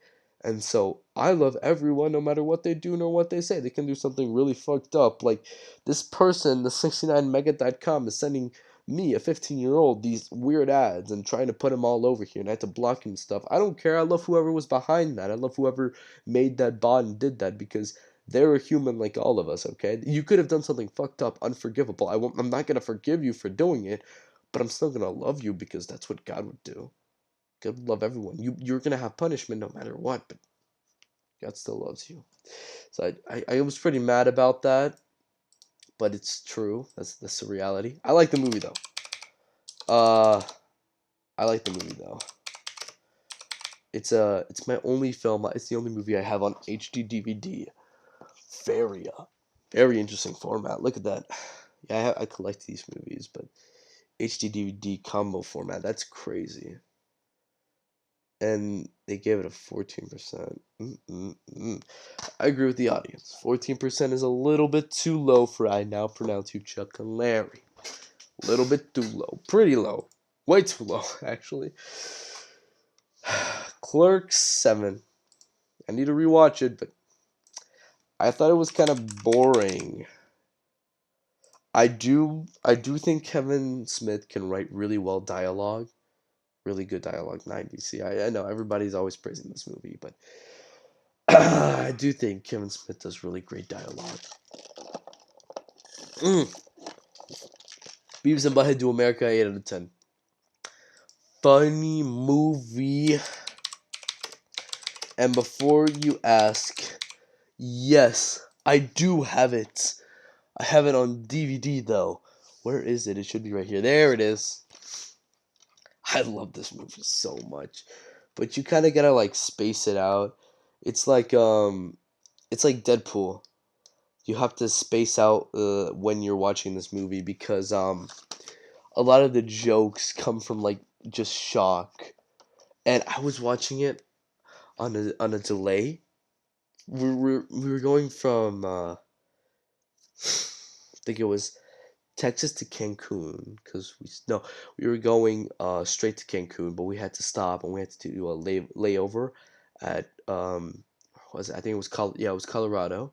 We had a layover, so I'm at a layover. I'm like, "Ugh, whatever. So I go on YouTube, and this was free on YouTube. So I watched it on YouTube, and I was laughing. This movie's funny, and 71 and 69 are way too low. It needs to go up to an 80. Great ass movie. Uh, I already did Halloween Kills. I already did Hot Fuzz. I don't think anybody's gonna disagree with me with Pirates of the Caribbean. 8 out of 10. Dune. 8 out of 10. Definitely deserved most of the stuff in 2021's Oscar because I hadn't seen. Not only have I not seen a lot of 2021's films, but the ones I did see were absolute garbage, and I think Dune was really, really great. I loved it, as you can tell. Texas Chainsaw Massacre, 8 out of 10. I don't think anybody's gonna disagree with me on that. Quentin Tarantino. This is one of Quentin Tarantino's like favorite films, I think. So yeah. Oh, I watched it on my birthday, and then I watched Jackass Forever on my birthday. That movie's funny. I like Jackass Forever. Um, a funny story. I had a friend. Really, he was a friend of mine, and we were thinking about watching Jackass Forever together, but it didn't work out. So I went with two of my other friends after I had like birthday dinner. I was like, let's go watch Jackass Forever. It's out. The next day I wake up. It's early in the morning, and I get a call from my friend. I'm like, what's up? And he goes, yo, does Jackass Forever show any dicks? And I'm like, what kind of question is that? It's Jackass. Of course it does. And he goes, how is there like a lot? I'm like, brother, there's dicks flying everywhere. And he goes, I was gonna watch it with my girlfriend and her mom and her little brother. And I was like, it was funny. It was funny. I was like, I saved that. Yeah, no, it's a 10 out of 10 because of how funny it was. Oh, look at my review though. Look at my review though. Review is funny. It does contain some spoilers. OMG, they did the Family Guy B penis thing, and I watched this movie on my birthday. Happy birthday to me! I did all those emojis. No, but it was funny because I remember when Steve-O did the whole B thing. I was like, I was with my friend. I was like, they're doing the Family Guy because the Family Guy made fun of Jackass, and they did that. So I was like, they're doing the Family Guy thing. Oh my god, I was laughing. That was fun. How many pages do we? We're still on like the second page. Jesus Christ, we're still on the second page. How long has it been? My throat's getting dry. An hour and 26. My God. That's. Oh wait, no, we're in the fifth. We're in the third. Okay, never mind. We're in the third. Never mind. We're in the third. Third page. Super bad. 10 out of 10. I don't think anybody could disagree with me on that either. Welcome to Raccoon City. It says 6 out of 10. Did I give it a proper review? What was Sony's goal here? What was Sony's goal here? Are they trying to do like a big franchise? Because they had a big MCU post credit scene, which really shocked me. But yeah, if they ever do more Resident Evil movies, I hope they do. But if they do, go support them. I didn't watch it in theaters, but I do have it on Blu-ray. I spent what, $21 on this? Yeah, critics don't like this movie that much, but I do. It's fine. It's fun and it's fine. But yeah, no. If they make another Resident Evil film, go support them because like I want to see how they do this. Really want to see how they do it. Last Night in Soho is a 7 out of 10. People are too harsh on Last Night. It's it's nice. I like it. I like it. Bare Bones Story. Yeah. Do I know where it's going? Kind of, but it's Edgar Wright's like it's Edgar Wright's dialogue. It's his directing. It's his fast paced everything that just brings this movie up for me. Oh, I also have that on Blu-ray. I bought that the same day I got Halloween Kills. Um, it was like when it just came out. I was at Target when it just came out. So I do have it on Blu-ray. Pretty cool. I've always liked this poster. I know it's like a generic floating heads poster, but it's one of the floating heads posters that's got some creativity. Not a lot, but some creativity. Paw Patrol, the movie we already talked about. I took my little sister, to watch this. Because my mom wanted me and my little sister to bond. Can you guys handle the truth? Because there's a spoiler and oh, yeah, this is basically the closest thing to an Uncharted movie. You'll get it. You'll get. It is kind of safe with some of the stuff, but Nolan North made a cameo. Dude, Nolan North's cameo was so great. I was like, oh my, that was awesome. That was awesome. I'm a big Uncharted fan. Wait, how much did Rotten Tomatoes give it? I want to see. Because it's not that great. It's fun. I had a fun time watching it with my little sister. If I didn't watch it with my little sister, I probably would have given it like a 4 or a 5. Yeah, see, it's another big split. If anything, there are no contrarians for this one because look at how big a lot of these movies don't have any contrarians because look at that. Proposal, fine movie, I guess. Once Upon a Time in Hollywood is an 8 out of 10. I liked it. This was my first Tarantino movie of all time. I have the first time I watched a Tarantino movie logged. And the first time I watched it, I didn't like it that much. 8 out of 10 is like my later reviews. But yeah, no, I don't know how much. I think I got it. I think I'm not a contrarian with this one. I think pretty good. Jurassic Park's a 10 out of 10. That's my favorite Spielberg film. Maybe E.T. is. Great ass movie though, still, no matter what. Lost World, 6 out of 10. Yeah, and Jurassic Park 3 is the worst one. It's well, not. Yeah, I think it is the worst one. Maybe. 4 out of 10. I need to get the Dominion's extended cut because I gave Dominion a 5, but I think I was a little bit too generous. Batman is a 9, of course. Oh, we're doing all these. Okay. I don't want to look at these because I think Batman's like pretty normal for everybody. Everybody's got the same idea. I'll do Turning Red though. The Batman, 9 out of 10. Batman, the 89, is a 7 out of 10. Batman Returns, 8 out of 10. We'll do Turning Red right now, actually. What was my review for Turning Red? I want to see my review for Turning Red.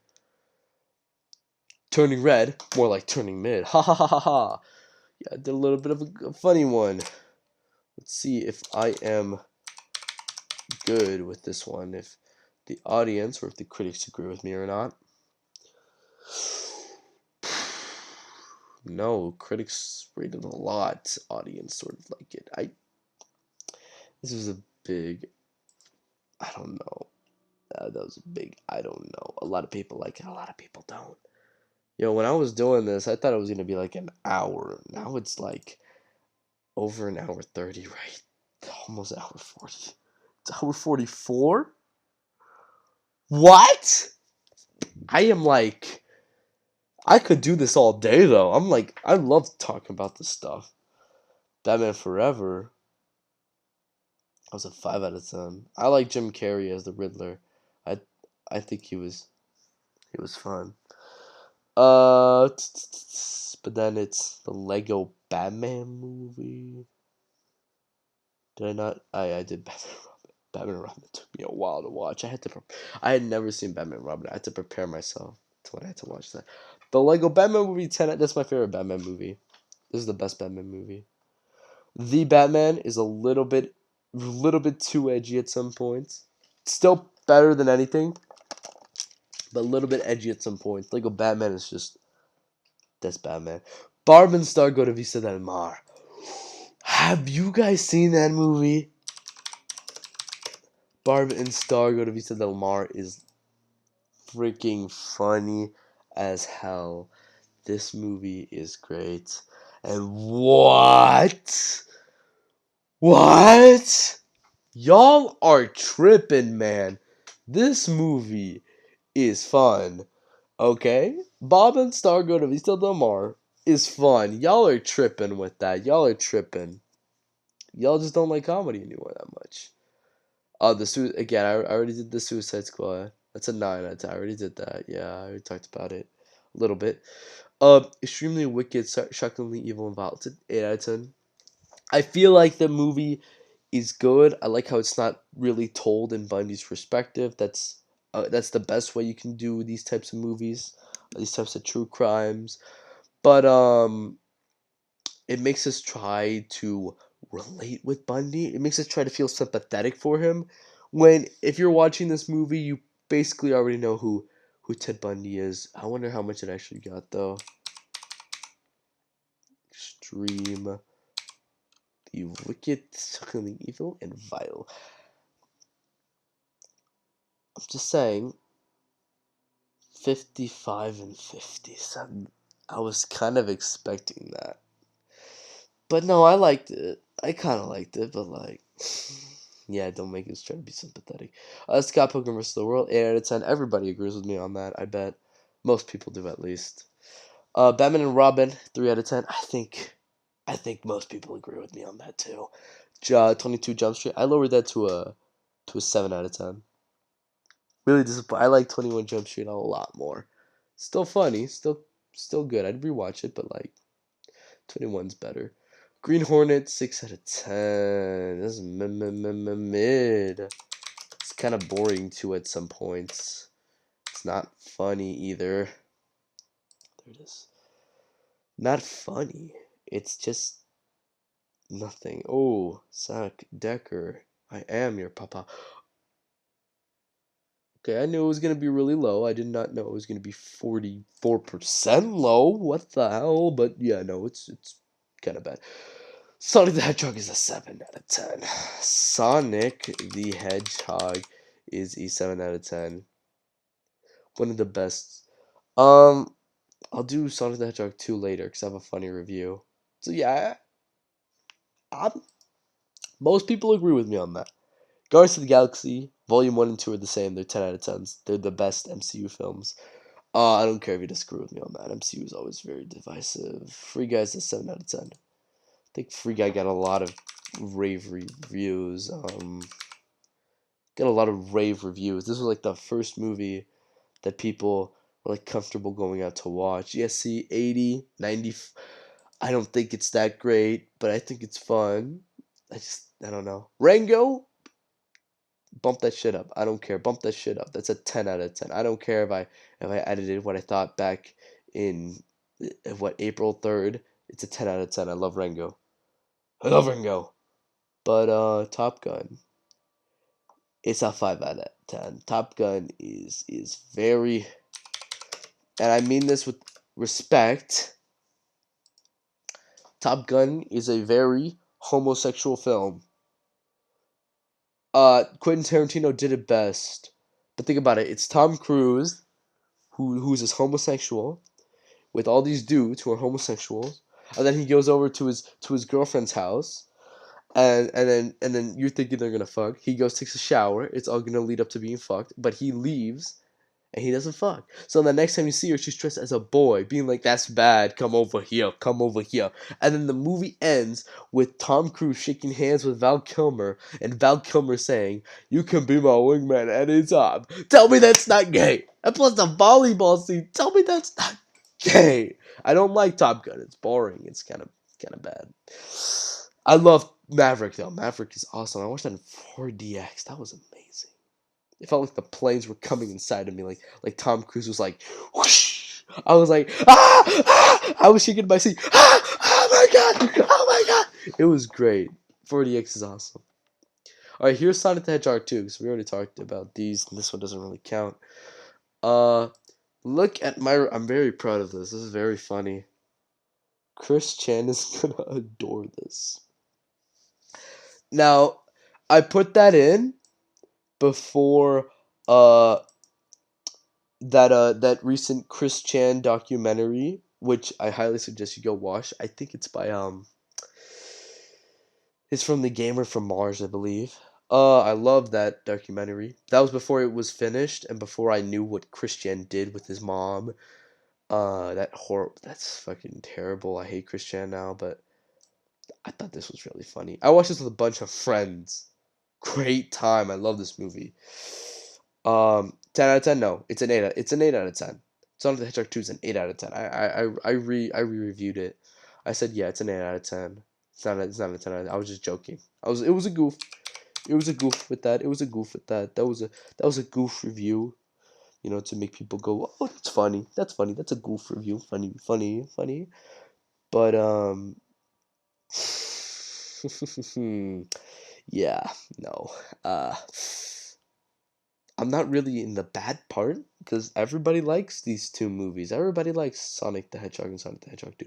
This is the best movie of all time. Everything Everywhere All at Once is the best movie of all time. It's 100% the best movie of all time. 10 out of 10. If I could, I'd give it a billion out of 10, okay? And 69 you're I can't kick this motherfucker. I can't kick you. Move. You are done. You're done. You disgusting ass pig. You're done. You're out.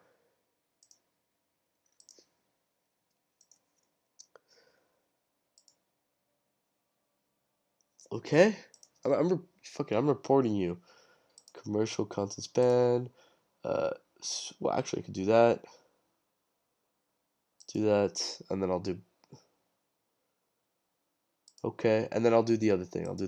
I am reporting you, man. Okay? You're done. I'm reporting all of this, okay? I'm reporting all of your comments, dude. And I know it's just a bot, but like at least it'll get off a bot, right? At least we'll have a bot off, man.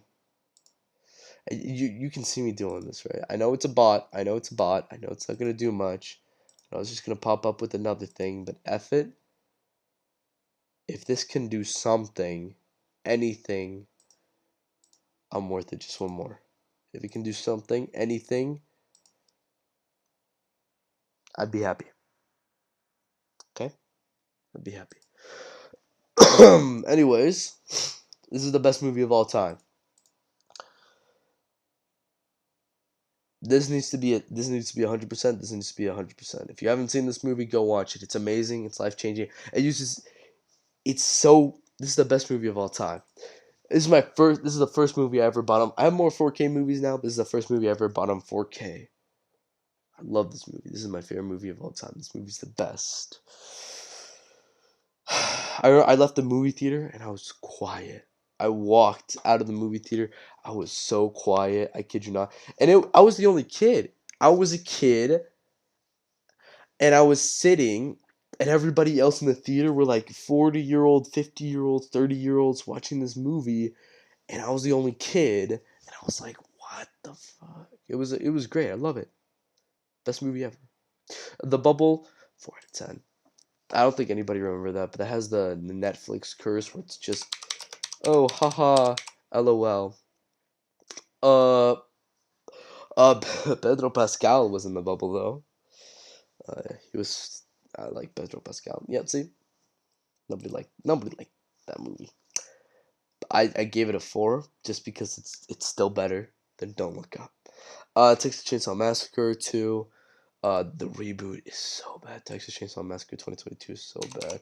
I can't believe I like Dead Meat to an extent, but I can't believe that when they were doing this podcast episode, they were saying which one is better, Halloween Kills or Texas Chainsaw Massacre 2022.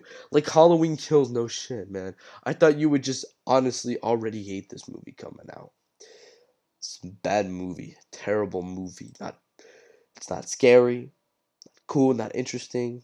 It's bad. Uh, Nobody likes this one too. Uh, Texas Chainsaw 3D, sick. I want to see what I actually got. But yeah, I watched that because I was utterly mad that about how 2022 came out. Nobody really liked this one.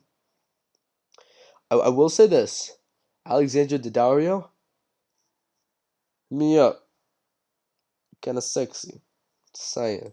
Really hot in that movie too. That's so weird.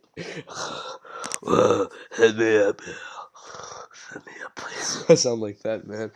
Rob Zombie's 2007 Halloween. This is the theatrical cut. I have the director's cut, and I hate the director's cut, but the theatrical cut, pretty well. It's a 7 out of 10. I don't hate Halloween. Rob Zombie's Halloween. So yeah, theatrical cut, 7 out of 10. Director's cut. Director's cut is it's a 5 out of 10. What the frick? My God, y'all don't. Halloween fans really hate Rob Zombie. I think that's crazy. Oh, Nightmare on Elm Street 2010. It's a 5. Let's do the Nightmare on Elm Street films I've seen actually. This is a 5. 2010 is a 5. I won't even rank them. This is a 5. Original one is, what is it? It's a 7 or it's a 6, I think. For 7. 7 or 6. I don't like the original one that much. A little bit overrated. Part 2 is a 4. I hate part 2. Part 2 is really bad. And then part 3 is like an 8. Part 3 is really good. I like A Nightmare on Elm Street Part 3. The friend. Oh, actually, let's see what A Nightmare on Elm Street 2010 got. What the frick? WTH, mother effer. I am like talking to myself. I sound like I'm going insane. Yeah, nobody really liked this one again. Nobody really likes it. Rooney Mara's in it though. She's in this one. She's pretty good. She's pretty good in A Nightmare on Elm Street. I was surprised to find out that Rooney Mara and Kate Mara are related, even though they have like the same last name and they kind of look really similar. I was surprised to find that out. I don't know why. French Dispatch is a 9 out of 10. Yo! Wes Anderson's style is not everybody's cup of tea. So I kind of get it, but the French Dispatch is 9 out of 10 for me. Hereditary is 8. Hereditary is 8.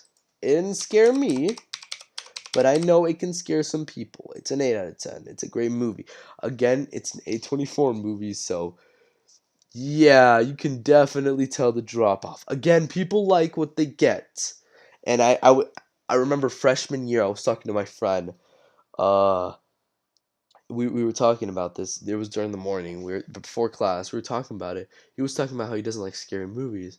I was like, "Oh, really? You don't?" And then one of his friends, she goes, "Oh, have you seen Hereditary? That movie was ass." And I was like, "No, I've seen Hereditary. I really like it. It's actually a really good psychological thriller. Not really a good horror, but a really good psychological thriller if you think about it a little bit." She goes, "No, no, no. I didn't like it. I thought it was ass." And like, her friend came up and backed her up. And then my friend backed me up. He's like, "Well, this dude wants to be a filmmaker. This dude watches so many films. I kind of trust his opinion instantly." And I'm like, thank you, man. I'm like, thank you, man. You're the only one that really cares. But yeah, this is like the general audience. They like to know what they're getting into. And I think the general complaint about his friends were like, oh, we didn't get it, we didn't understand it, it doesn't make any sense. Which is like, it's an A24 movie.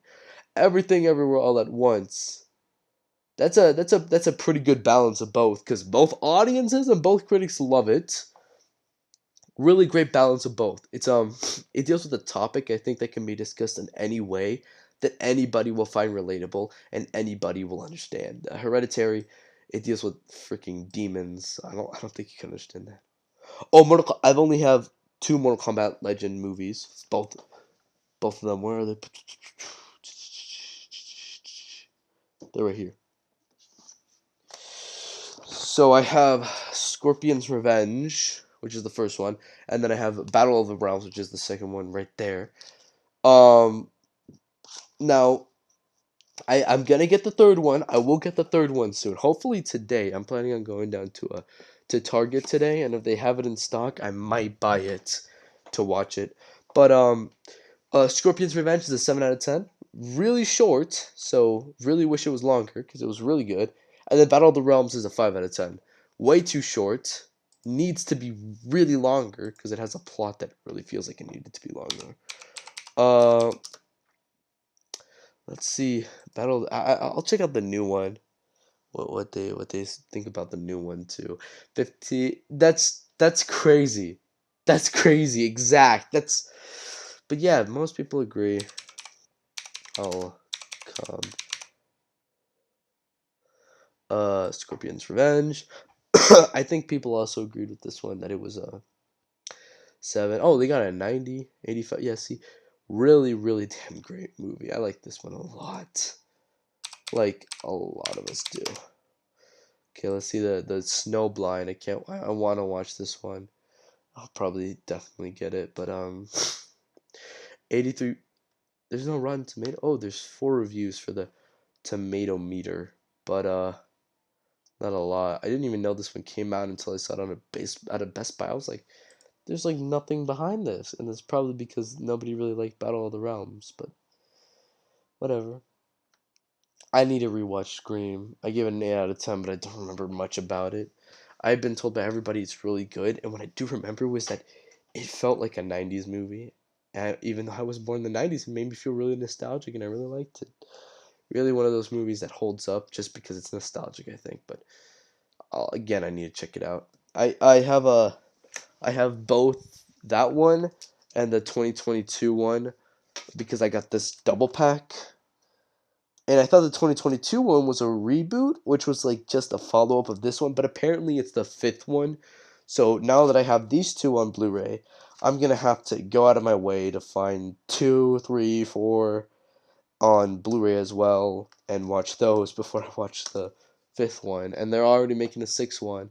And I want to be I want to be into Scream because I think Ghostface is really interesting. So yeah, really interesting to kill off each killer and bring him back differently. I think that's really cool. The Bad Guys. That's a 7 out of 10. It's a pretty good movie.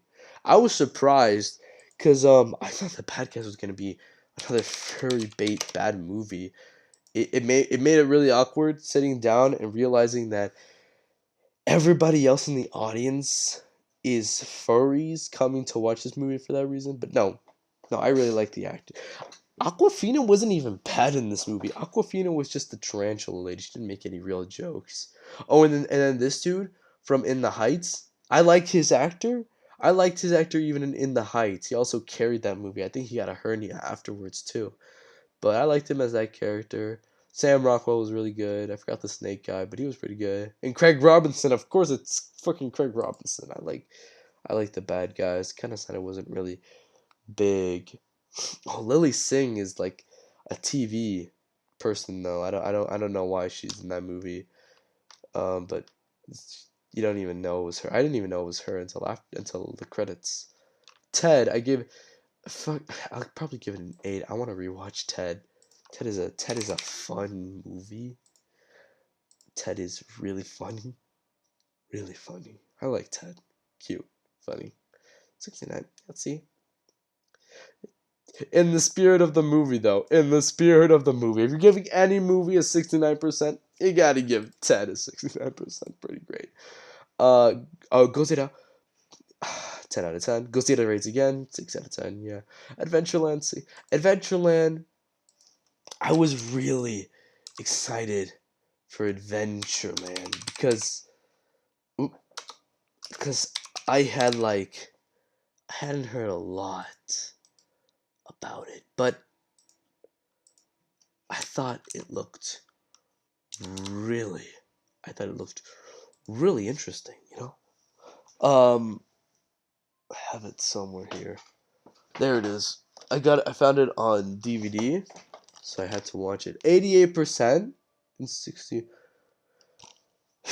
I don't think it's 88% worthy, but I do think it is 61% worthy. So I think I'm doing pretty good right now.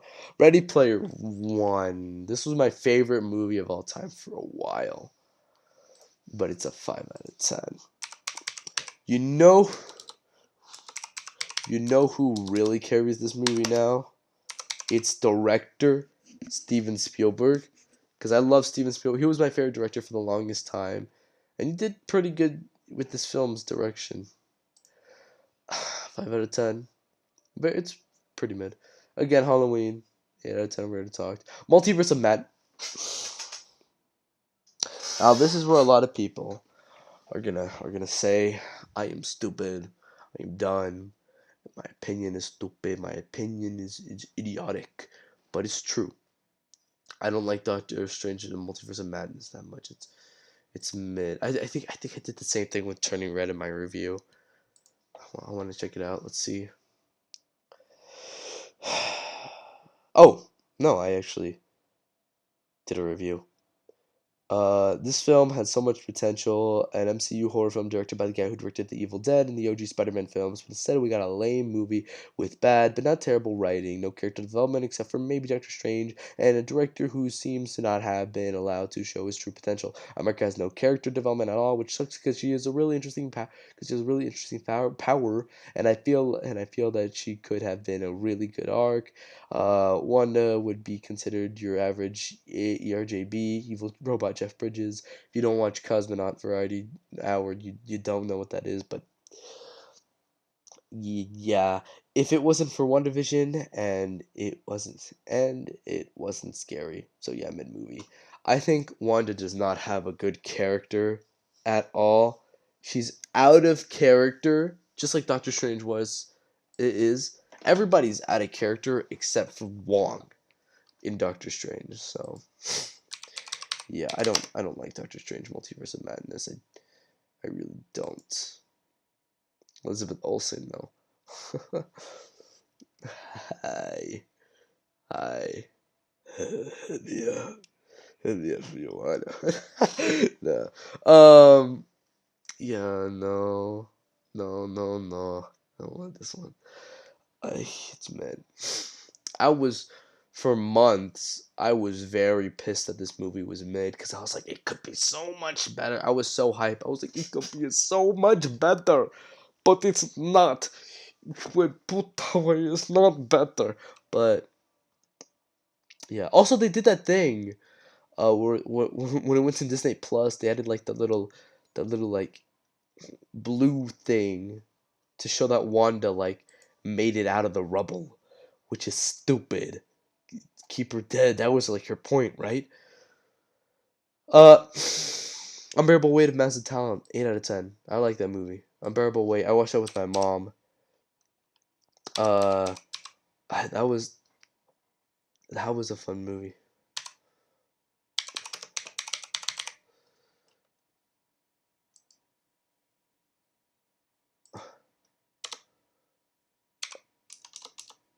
Maybe it's me on The Unbearable Weight of Massive. I like that movie. I watched this with my mom. I liked it. I thought it was funny. My mom thought it was funny too. She liked it. See, we agree. We agree. We think it's funny. We think it's cool. We think it's cute. It's a good comeback movie for Nick Cage, even though he's already had like multiple comeback movies with like Mandy and Pig and Color of Space and The Croods 2. But yeah, it's still a pretty good movie. They made a Croods 2 joke in this one as well. What did I say for the review? Fun as F. Surprised my mom picked a good movie to watch this time. Yeah, my mom wanted to watch this one, so I said, hey, let's do it. That's when I started to become edgy, say some cuss word. I said, fuck. What you gonna do about it, huh? Rewatch Green Knight, 22 Jump. Yeah, that's when I gave it a 7. Oh, that's my short film. This is my short film. Yeah, the Nico and Amelia Eat Some McDonald's short film on this channel. Yeah. Rewatch Jimtown Rescue Rangers. Eh, it's okay. It's okay, but it could be better. It's okay. You know what I mean. It's okay. That's what I think. Oh, Doctor Strange again. I wish I had in 3D. Funny. So I'll explain it right now because I'm not gonna forget this day. The 20th of May was the day my cousin graduated from high school, and she's the first cousin she's the first cousin in our generation to graduate from high school, and we were all excited. We are all gonna get ready and stuff. So I said, before I get ready, to my mom, do you think I could get dropped off at Katie Mills, walk around, and they have an AMC there, so you think I could just go there and watch a movie? She goes, yeah, sure. So it's like near the morning, I get dropped off at Katie Mills. I walk to the AMC, and I want to watch Everything Everywhere All at Once again. That's the reason why. But they wouldn't let me because it's rated R. And instead of buying a ticket for another movie and just sneaking into it, I thought I'll just buy a ticket to a 3D movie. I haven't seen a 3D movie in a long time. So I watched Doctor Strange Multiverse of Madness again, and I was so boring. I hated it. I gave it another chance, and I hated it even more. And the 3D didn't even work that well, but it's all good because I stole the 3D glasses from AMC. Because my local Harkins theater, they give you the package and they don't ask for it back. But of course AMC, they ask for you to recycle them. Um, but yeah, I stole it. But I used to do that as a kid too. I used to steal the 3D glasses. But yeah, that's I saw that movie in 3D and I was really excited. I was like, 3D's coming back. No, it's not really. I mean, I watched Avatar in 3D. That was awesome. And I have some 3D movies up in here, and I have a 3D. My TV is a 3D TV, so it's like, yeah. She's having a baby. I watched that in an airplane. So it said, I wonder what they think about She's Having a Baby. That's a John Hughes movie. So yeah, it might just be overrated because of John Hughes. No, it's not. People don't like this one. People don't like She's Having a Baby. People really didn't like She's Having a Baby, huh? That's that's surprising to me actually. The people don't really like She's Having a Baby. I thought this was gonna be like one of those overrated ones. Licorice Pizza is probably a 10 I have it. I don't want to reach that far, but I have it in Blu-ray, and I'm gonna rewatch it soon. I promise I'm gonna rewatch it soon. It's like the perfect fall winter movie. Licorice Pizza is good. It's probably a 10 out of 10. I was hesitant to give it a 10 out of 10 because of its touchy subject, but it's a movie. I don't care. It's a 10 out of 10. It's so good. It deserved Best Picture and Best Director at the Oscars. It deserved Best Picture. I haven't even seen all the 2021 movies. This movie deserved Best Picture. End of story. That movie was the best movie I'd seen. That was in 2021. Probably deserves a 10 out of 10. I'm gonna rewatch it though. Amazing. Back to the Future, obviously 10. A Bill and Adventures. It's fun. It's a kids movie, but it's fun. I'll do all three because I've already seen all three. I have all three. Excellent Adventure, 8 out of 10. Bogus Journey is like a 6, and the mid version of 6, I don't really like it. And then Face the Music, that's like a 7 out of 10. 6 out of no, it's a 6 out of 10, but it's with a like. So I like it, but it's still a 6. Bob's Burger Movie. is an 8. I rewatched it somewhere up here during the summer. I rewatched it. Wait, I rewatched it there. I rewatched it there. There, that's where I rewatched it. It's an 8 out of 10. I'll look at it right now. Bob's. My burger buns are shaking for you. Ooh, bow. I'm probably gonna get that on Blu-ray. I want to get this movie on Blu-ray. It's on Hulu though, and it's on HBO Max, and I have both. So it's like I want to get it on Blu-ray. But should I get it on Blu-ray? I think it's worth getting on Blu-ray. It's a funny movie. Yeah, everybody agrees it's a good movie. I wanted to get my brother to watch it.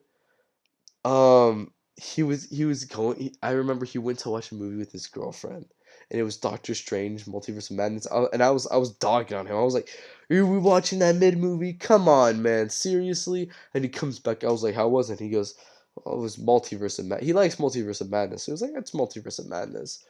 And I'm like, "Well, did you guys try to look at another movie?" And he goes, "They had the Bob's Burger movie at the same time." And I was like, "What'd your girlfriend say?" And he goes, "She wanted to watch it, but I told her no." I was like, you're so stupid. I got so mad. I was like, "You're so stupid, man. You should have watched it. It was such a funny movie." So I rewatched it without him just to stick it up to him. A Disaster Artist, 8 out of 10. Love that movie. Great movie. Again, if you think, what the heck? If you think that James Franco is not a good actor, watch this movie as well. 127 Hours and this movie prove that he's a great actor. Uh, love it. Inglourious. This was the second Tarantino movie I've seen. I give it a 7 out of 10. I know. I know.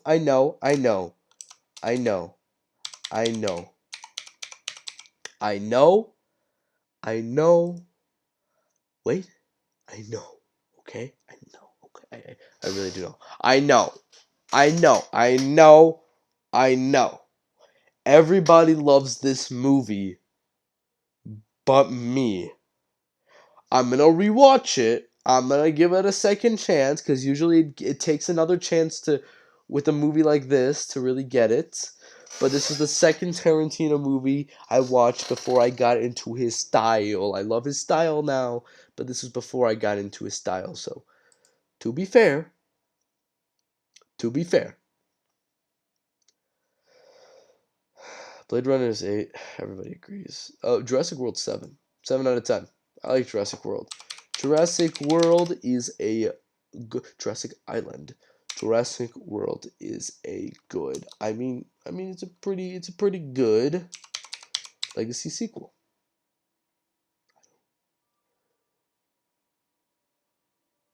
Where's Jurassic World? Oh my god, do they not have Jurassic World on Rotten? They have to have Jurassic World on Rotten Tomatoes. There it is. You see 71 already. I guess I'll. Oh no, they're all together. I'll talk about it when they're all together. Yeah, 7. Everybody agrees it's a 7. Top Gun. I don't know why I gave it an 8. 6. It's a 5. But Maverick, 8 out of 10. Love Top Gun Maverick. I love it. I think everybody agrees. I love it. I watched it in 40x. Best movie experience ever. Fallen Kingdom. That's a.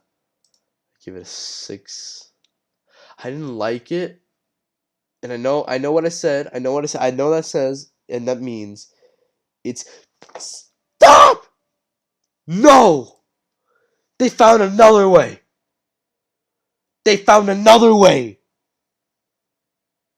Oh my god. Hide user. No. Remove you. Okay. I'm gonna report you. Unwanted commercial and spam. Okay. You're back.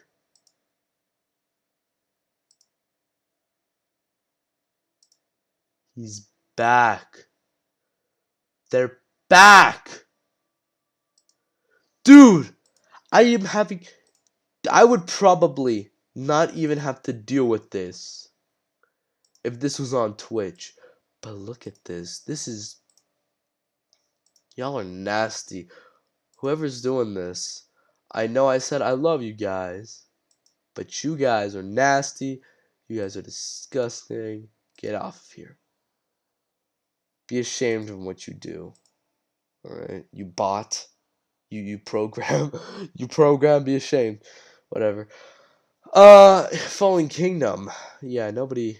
I don't know why everybody... Why is... I don't know why they landed on a still of Bryce Dallas Howard looking like that. That's the worst still ever. But yeah, no, not a lot of people like this one. Oh, the Wolverine is coming up later. I gave that one a 6 out of 10, but I like it. It's just that ERJB at the end, you know. This one's also coming up. I'll tell you right now, it's a 3 out of 10. Not as boring or as terrible as I remembered, but it's bad. Still bad. This one, yeah, y'all are kind of mean on that one. Y'all are mean on Fallen World. Fallen Kingdom, World of Worlds, 9 out of 10. I want to see how much that got because I heard that at the time this wasn't that well received. War of the Worlds, but this is no,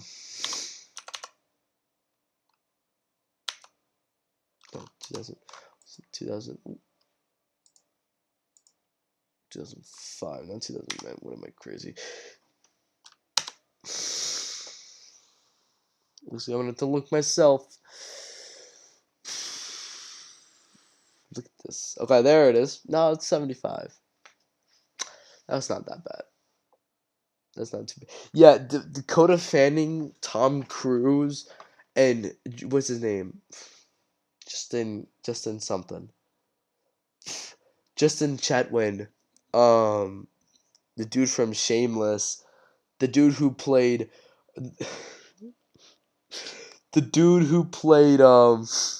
Goku in the live action Dragon Ball Evolution. He's a great actor. I like him in Shameless. I love him in Shameless. Dakota Fanning, she's already a great actress. You already know. Tom Cruise, no shit, he's a great actor. These three, best trio, like one of the best trios ever. They're awesome. They're really great. Oh, and yeah, see, nobody disagrees with me on that.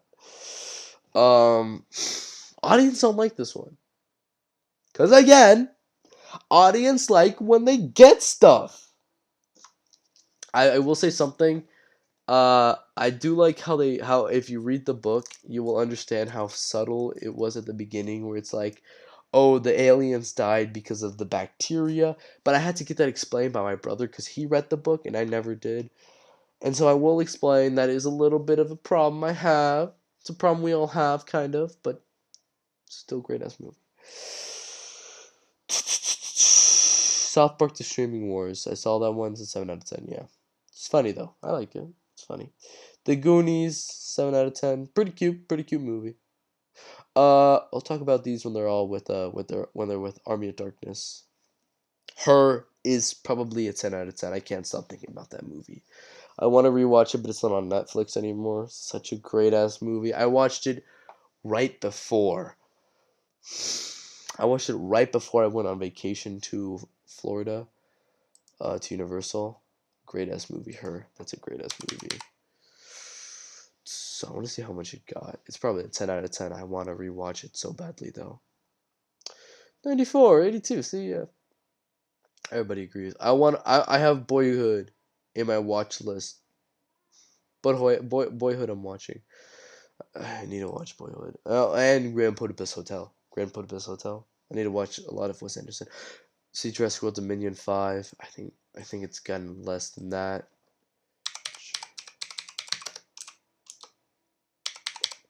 Yep. I think it's gonna get less. 29.77. Yeah, no, it's... I don't know why it's very mid for me. I think I was just a little bit into the hype. But, yeah, no. The Conjuring, 8 out of 10. Not scary. No, but still. Oh, now, this is one of the reasons I made this video. because X for me, I hate this movie. This I hate this.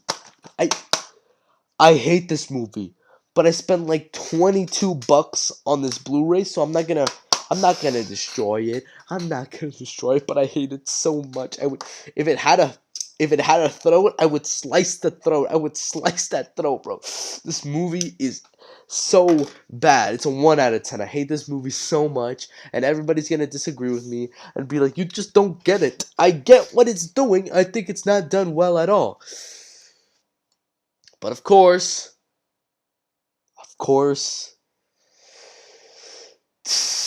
it's a movie that's really, it's like the A24 movie that makes it really obvious what it's trying to say. So of course audiences are going to like that. And it's a movie that's pandering towards the critics, and it's something that's revolutionary and incredible and amazing. No, it's shit. I don't want to see two ugly people. I don't want to see two old ugly asses fucking on a bed. I don't want to see Mia Goth fucking Kid Cudi. I don't want to see any of that, okay? It's disgusting. It's weird. It's perverted, man. And it's all done, and it's just I have the review. I have the review. I get so caught up when I talk about this movie. I see, look, this movie sucks and that sucks. I've only seen a few A24 movies at the time, and they all slapped. But this is this is a porno with some lame ass kills and some weirdly disgusting scenes set with old people. This is legit just a movie that's effed up just to say that it's effed up. And that's the thing. That's like the Saw movies, the Saw sequels. It's a movie that's effed up just for you to be like, oh, it's an effed up movie and it's so crazy and it's trying to blow your mind like that. But that's not how an effed up movie works. So I don't like that. Drag Me to Hell. 8 out of 10. I love that movie. I wonder how much it's got. Of resume. Oh, 90. See, yeah. Yeah. No. Great ass movie. It's also PG-13, which I was like, what? That is really cool how Sam Raimi can make a PG-13 horror movie. It's almost like they should have let him do a PG-13 horror movie with Multiverse of Mid. Whatever. We're gonna wait. I did a marathon. Lightyear, 6 out of 10. I don't know. Maybe you might. Maybe you won't. I don't care about Lightyear. Planes, Trains, and Automobiles, 8 out of 10. Maybe you will. Maybe you won't again. The Wolfman, it's a classic. Everybody's gonna agree it's like an 8. Alien is a classic. Everybody's gonna agree. When We First Met, I think it's gonna be less. Let me check. I don't know why I decided to give it that. I really don't know why I decided to give it. Wait, I think no, it wasn't. No, I don't know why I decided to give this movie a 6. Yeah, see, it's like around the same. Again, Alexander Daddario. Hit me up, please. Mad Max 7. Beavis and Butthead Do the Universe 7. Could have been. It's funny, really funny, but could have been funnier. Mad Max 2, 8 out of 10. Anchorman, 8 out of 10, funny. Due Date, 6 out of. I think Due Date's got less. Due Date's kind of bad. I don't know why Robert Downey Jr. decided to do this, but Zach Galifianakis, funny as hell. He's still a funny actor. 39. See, yeah. I think he got like a Teens Choice Awards. Tropic Thunder is an 8. Tropic Thunder is funny. Tropic Thunder is so good. Really funny. So glad Robert Downey Jr. did this. 82, 70. Everybody knows this movie is great. Everybody knows. Robert Downey Jr. does blackface in this. That's him. He does blackface in this movie. But like, watch it and you'll realize it's not racist. It's not for a racist intent. You watch it. It's funny. It's funny. It's for comedic intent. I love him in that movie. Dead Man's Chest is 7. Actually, I want to see. Hands. I want to see. I just want to see. But just this one, because I know the first one's an 80. I think this one went down. Yeah, this one went down a lot for the critics. It's not that bad. Not that bad. Black Phone is a 7 for me, but Black Phone was like, it's praised way too much. It's good, but it's not that good. It got like 90. It's got like 99 at one point, I think. Elvis is a 7. I want to see Elvis. I want to watch the John Carpenter Elvis with Kurt Russell as Elvis. But yeah, see, critics agree. First act and Act 2, Part 1 felt like Bohemian Rhapsody, which scares me because I don't like Bohemian Rhapsody that much because it's way too fast. But then Act 2, Part 2, and Act 3 were like really solid, really good. I want to rewatch this movie. I kind of want to get it on Blu-ray. I watched this like midday, and it was so good watching it. It felt so good. It was so great. Minions: The Rise of Gru. Minions: The Rise of Gru. I watched this movie twice. I watched it with my dad and my little sister, and then I watched it with my cousins because my little cousin wanted me to go with them. Everybody likes this one. This was like a meme one, so everybody's probably review bombing it though. Top critics. Ooh, 71. It's a 6. Fun, funny, I guess. Stupid and fun. I wish I would have. I wish I was able to watch it with my friends, because we would have made fun of it. But Pulp Fiction's an 8. Pulp Fiction is an 8. Pulp Fiction is so good. It's so amazing, but it made the average you know what is that is not in the movie. That is not in Pulp Fiction. I do not remember that in Pulp Fiction at all. That is, Quentin Tarantino did not do this in Pulp Fiction. But yeah, no, this created the annoying film nerd, like me. So I love this movie. Yeah, but yeah, I'd give it an 8. Really great, really great, really great. Not his best, but amazing. I'd agree. Marcus says, "For the wages of sin is death, but the free gift of Lord is eternal life and increases in Jesus Christ our Lord." Amen. Amen, brother. I agree with that. Amen. Hey, look, I'm Christian right here, okay? Amen. I'm blocking that. I ain't doing nothing about that. Amen. You're right. Hallelujah. Spawn. Give that a 3 out of 10. Spawn.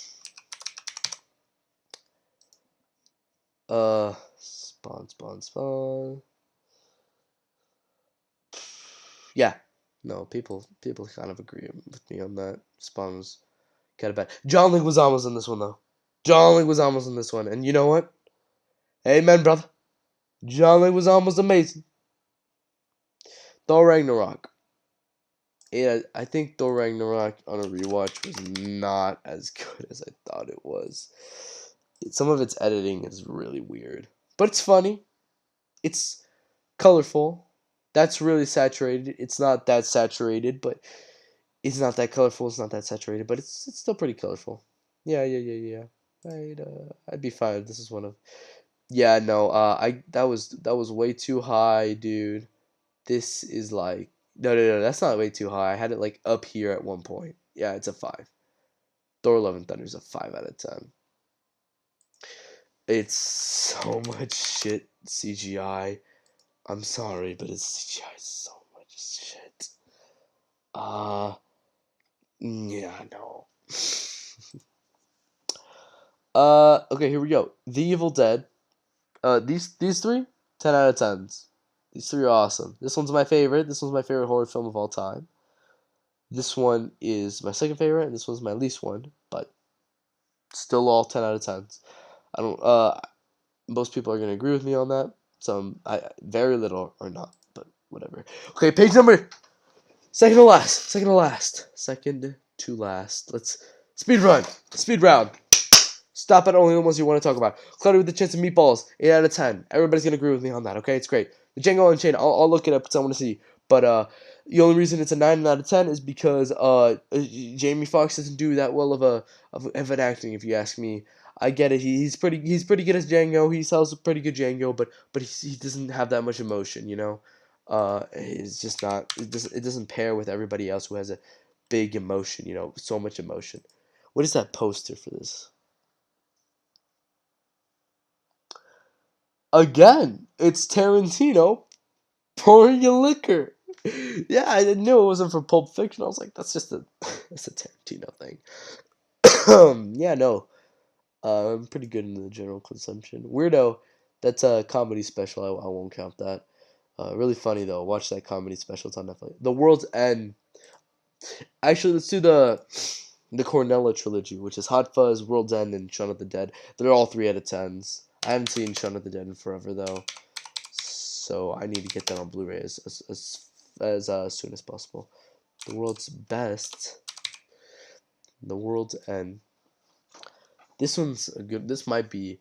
No, Hot Fuzz is still my favorite one, but this might be my second favorite Cornello trilogy film. Really funny, really good, really interesting too. Pocoyo, and we don't count that as Pocoyo. Nope is a masterpiece.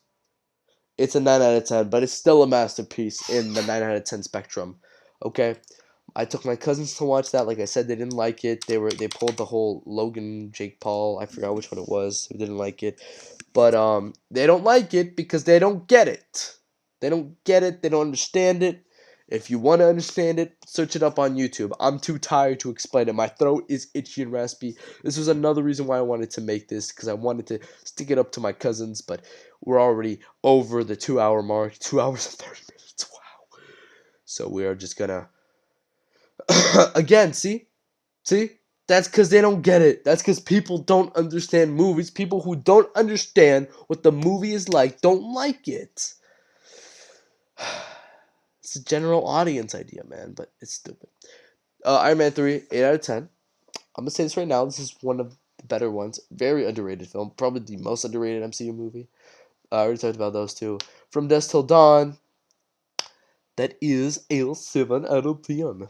From Dusk Till Dawn, he's pretty good, but yeah, vampires. From Dusk Till Dawn, so it's pretty good. Uh, yeah, it's not the best though. Not the best though. Could do without the foot scene. I know my brother's like, cause I don't know if you knew this, but Selma Hayek is my brother's celebrity crush, even though she's like 15, he's like 17. Man of Steel. Okay, I don't care about the DC ones if you care or if you don't, because most of these are like pretty normal. So let's go through the DC ones. Man of Steel, 5 out of 10. I did a long ass review for this one. Batman v Superman, 3 out of 10. DC League of Super Pets is a 6 out of 10. Suicide Squad's a 1 out of 10. Let me give a reason though. um, Starting with Suicide Squad, shit. Yeah, you just gotta watch it. Wonder Woman, 7 out of 10. Pretty creative, pretty cool, but pretty fun. Justice League is a 4 out of 10. Pretty stupid, pretty lackluster, pretty disappointing. Aquaman's a 6 out of 10. Pretty fun, pretty interesting, pretty colorful. Uh, we'll do Kill Bill with the whole bloody affair. Easter Sunday's a 4 out of 10. This is the movie I watched before I started sophomore year. Reservoir Dogs is the first movie of my sophomore year. It's an 8 out of 10. It's amazing.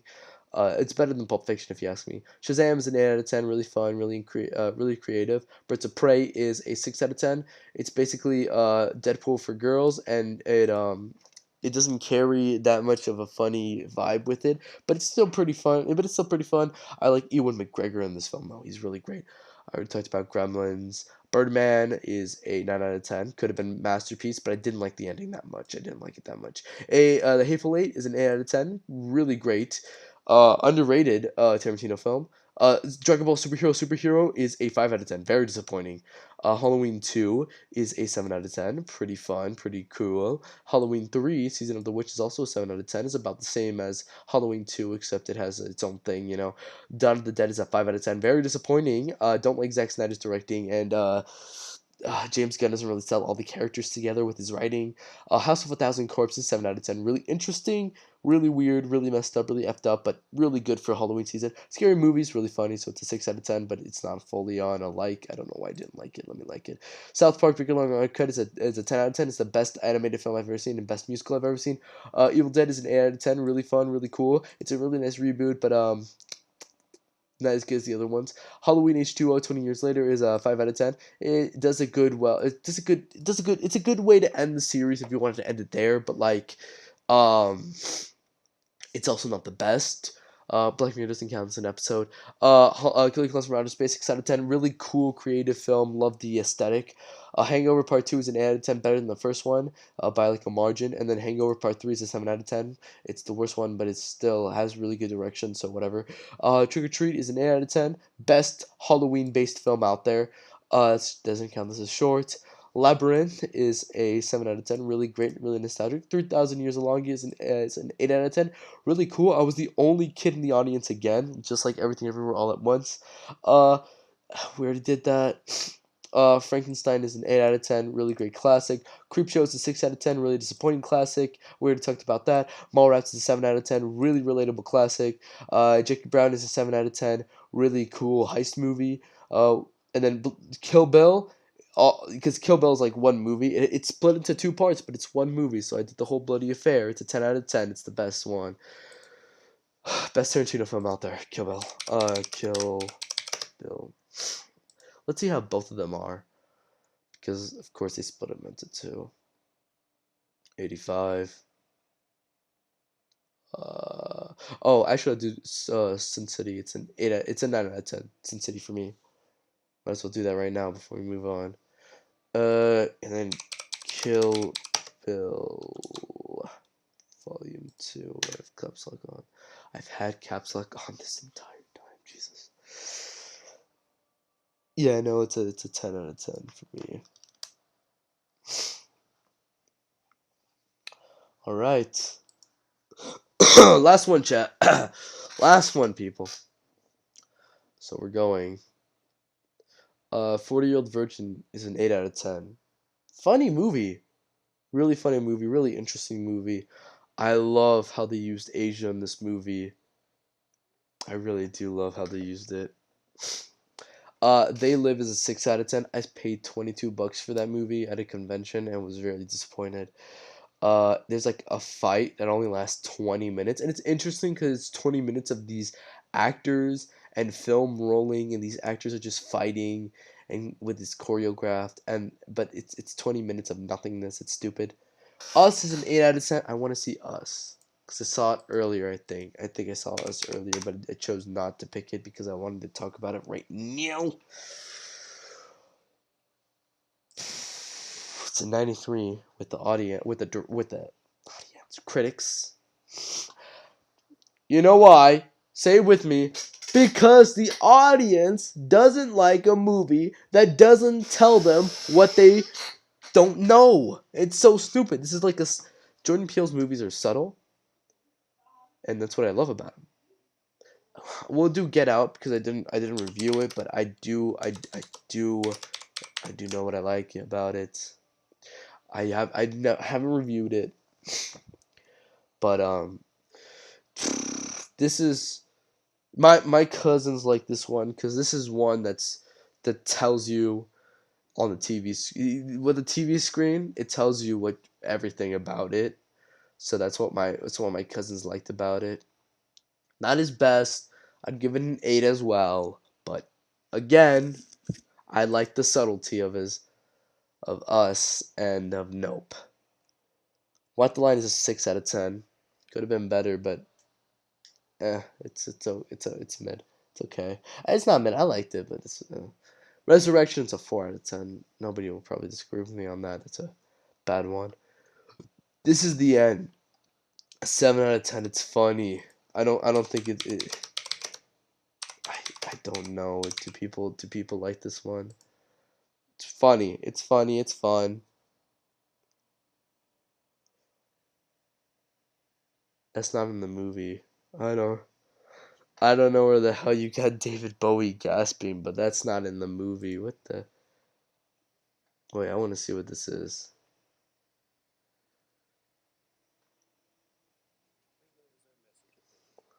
Oh, that's an ad. Okay. Okay, we're gonna check this out. I don't think you guys can hear the audio. Let me see. Oh, that's an ad. Okay. Yeah, y'all can't hear the audio, but I can.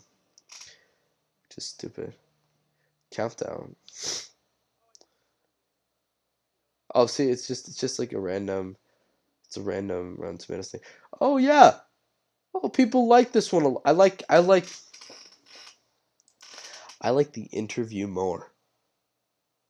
I gave this one a 5. I rewatched it recently. I bumped it up to a 6. But yeah, because you see it's liked, I bumped it up to a 6. But I like the interview more. I give the interview a 7. I like it more. Crazy Stupid Love, 7, really fun. Casino Royale, 8 out of 10. Best James Bond. Again, I already talked about Sin City. Tusk is a 6 out of 10. I want to see if people agree with me. It has a great opening, and then it has a bad ending. Like, it was really good. I thought I was gonna like it a lot, but it got bad. Annabelle is a 5 out of 10. Annabelle is not stupid, and it's also stupid that they decided to make a whole new story with random characters that's that's that's about a doll that was real. Like, I believe in Annabelle, and the fact that she went on and did this is kind of stupid. And Chucky's in there, of course he is. Yeah, see, nobody liked Annabelle. Halloween, and I already talked about. That's a comedy special. Avatar is a 9 out of 10. I do not care if I am with. I don't care about all those reviewers that are saying, "You're just with the, you're just with a random audience. Everybody likes that movie, dude. Everybody likes it, but you. If you don't like Avatar at least a little bit, there is a little bit wrong with you because this movie is really good. It's not perfection, no, but it's really good. And watching it in 3D was magical, so I think that's why I give it a 9. I already talked about that and how it's the director's cut. Uh, Rob Zombie's Halloween 2 is absolute garbage. I don't know why I was so positive towards this one. I don't want to ever watch it again, but it's a 3 out of 10, I think. I'll stick with that, whatever. Yeah, nobody likes that one. Barbarian is a 7. A lot of people like, yeah, see, that Randolph Street was 6. I already talked about those, though. Barbarian is a 7. Came out recently. I like it. I was really excited when I heard Heat of the Moment in the background during, what scene. I was like, everybody's like, I'm like, oh my god, it's the heat of the moment. It's the heat of the moment. Hey, what do you know? We have 3 Asia references, I think, in this entire over 2 hours and 30-minute live stream. Death Proof is a 6. Death Proof is a 6. Okay. Yeah. No, they agree with me. Planet Terror is a 9. Planet Terror is a 9. I love Planet Terror. I know a lot of people are like, Death Proof feels more like a Grindhouse film because of the way that it was shot and the way that it's told and the way that. I'm like, no, Planet Terror feels more like a Grindhouse film. I've never been to a Grindhouse place. I've never seen an actual Grindhouse film, but just by hearing about it, I feel like Planet Terror does feel like it. Planet Terror has the missing reel. Planet Terror has the better aesthetic. It has the better idea. When I hear Grindhouse, I'm thinking about zombie and stuff. And yeah, sure, the CGI kind of lacks it down, but you know what? The CGI is done in a way where it's like it's a modern day Grindhouse movie. Death Proof is like taken out from the 60s. Death Proof is like, if I saw this movie and it wasn't by Quentin Tarantino, it was in the 60s, I would have probably given it like a 4. But it's Quentin Tarantino, so he writes good dialogue and stuff, so it's a 6. Devil's Rejects it's an 8. I love Devil's Rejects. I know these guys don't like the Devil's Rejects.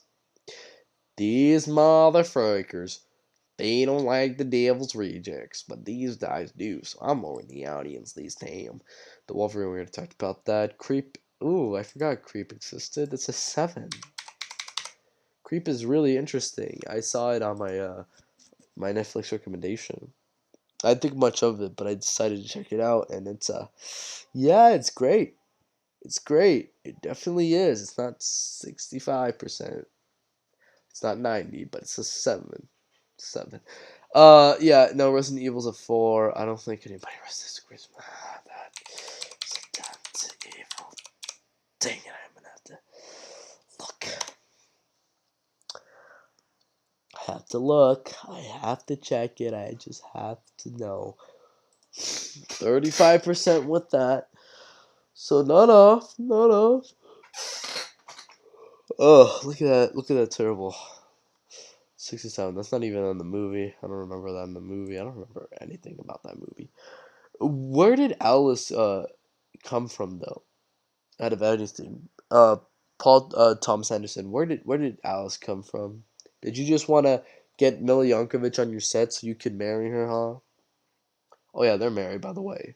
The director of this movie and the star of the movie are married. That's something pretty funny. The director married his own OC. Oh, The Thing is a 10 out of 10. The Thing. 10 out of 10.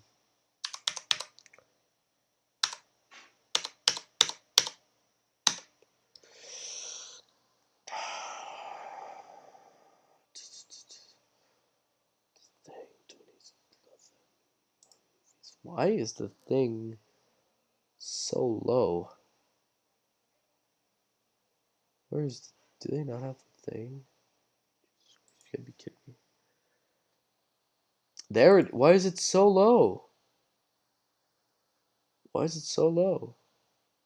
Yeah, no, everybody agrees The Thing is great. Me and my... This actually scared me. Me and my friend. It actually scared us. El Mariachi. It's a 7. El Mariachi is great.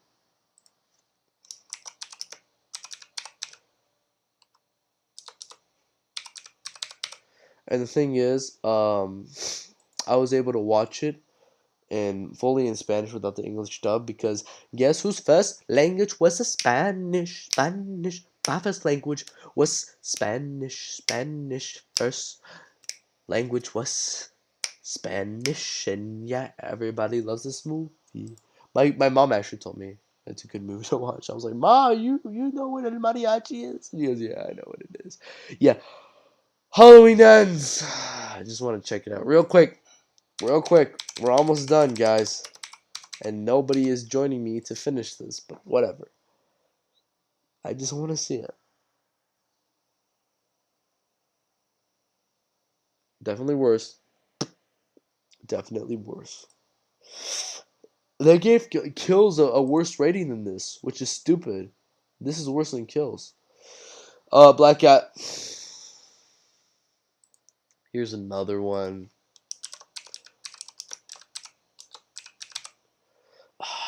Here's another one.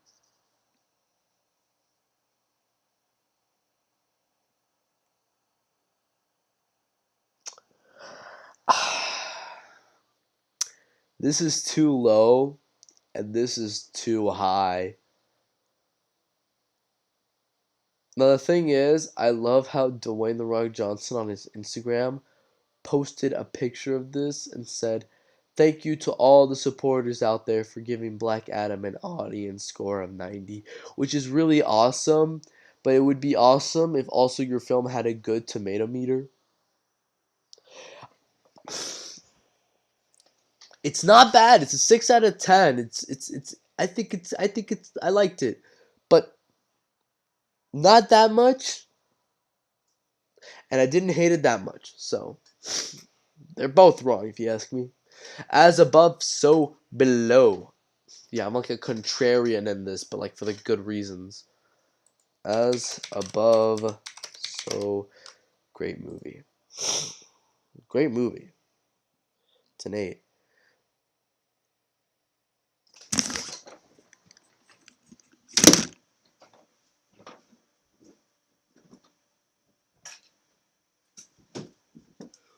What? I made this. I feel so good to watch. You're telling me I've been sitting down for 3 hours and this to learn that this movie doesn't get appreciation?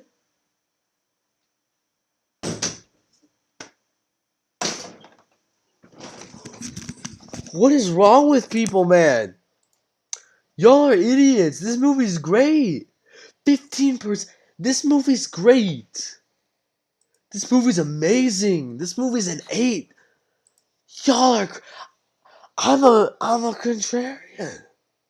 This movie is great. Y'all cannot tell me that. People love this movie. No way. Oh my god. Cars 7. That's my boy shit. I swear, if that's my boy has a bigger rating than this, I'm gonna be so pissed. The fuck?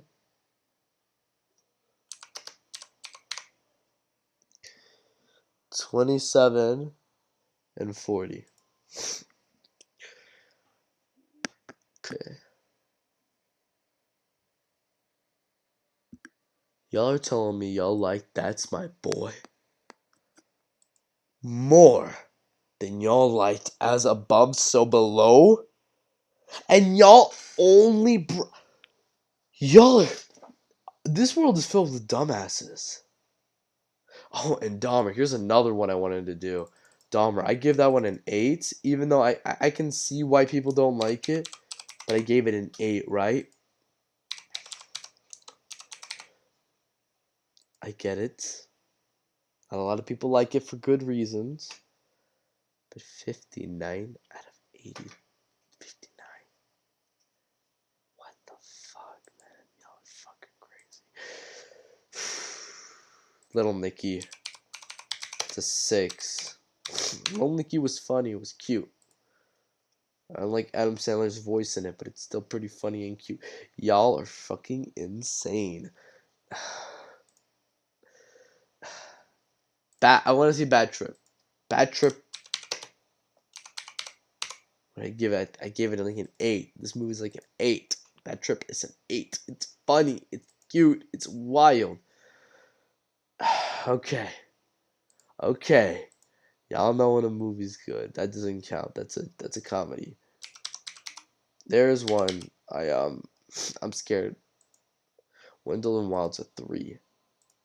It's so disappointing. Henry Selick and Jordan Peele could have been amazing, but it's so disappointing. It's a 3. It doesn't even do anything good with its animation. I knew it! Ah!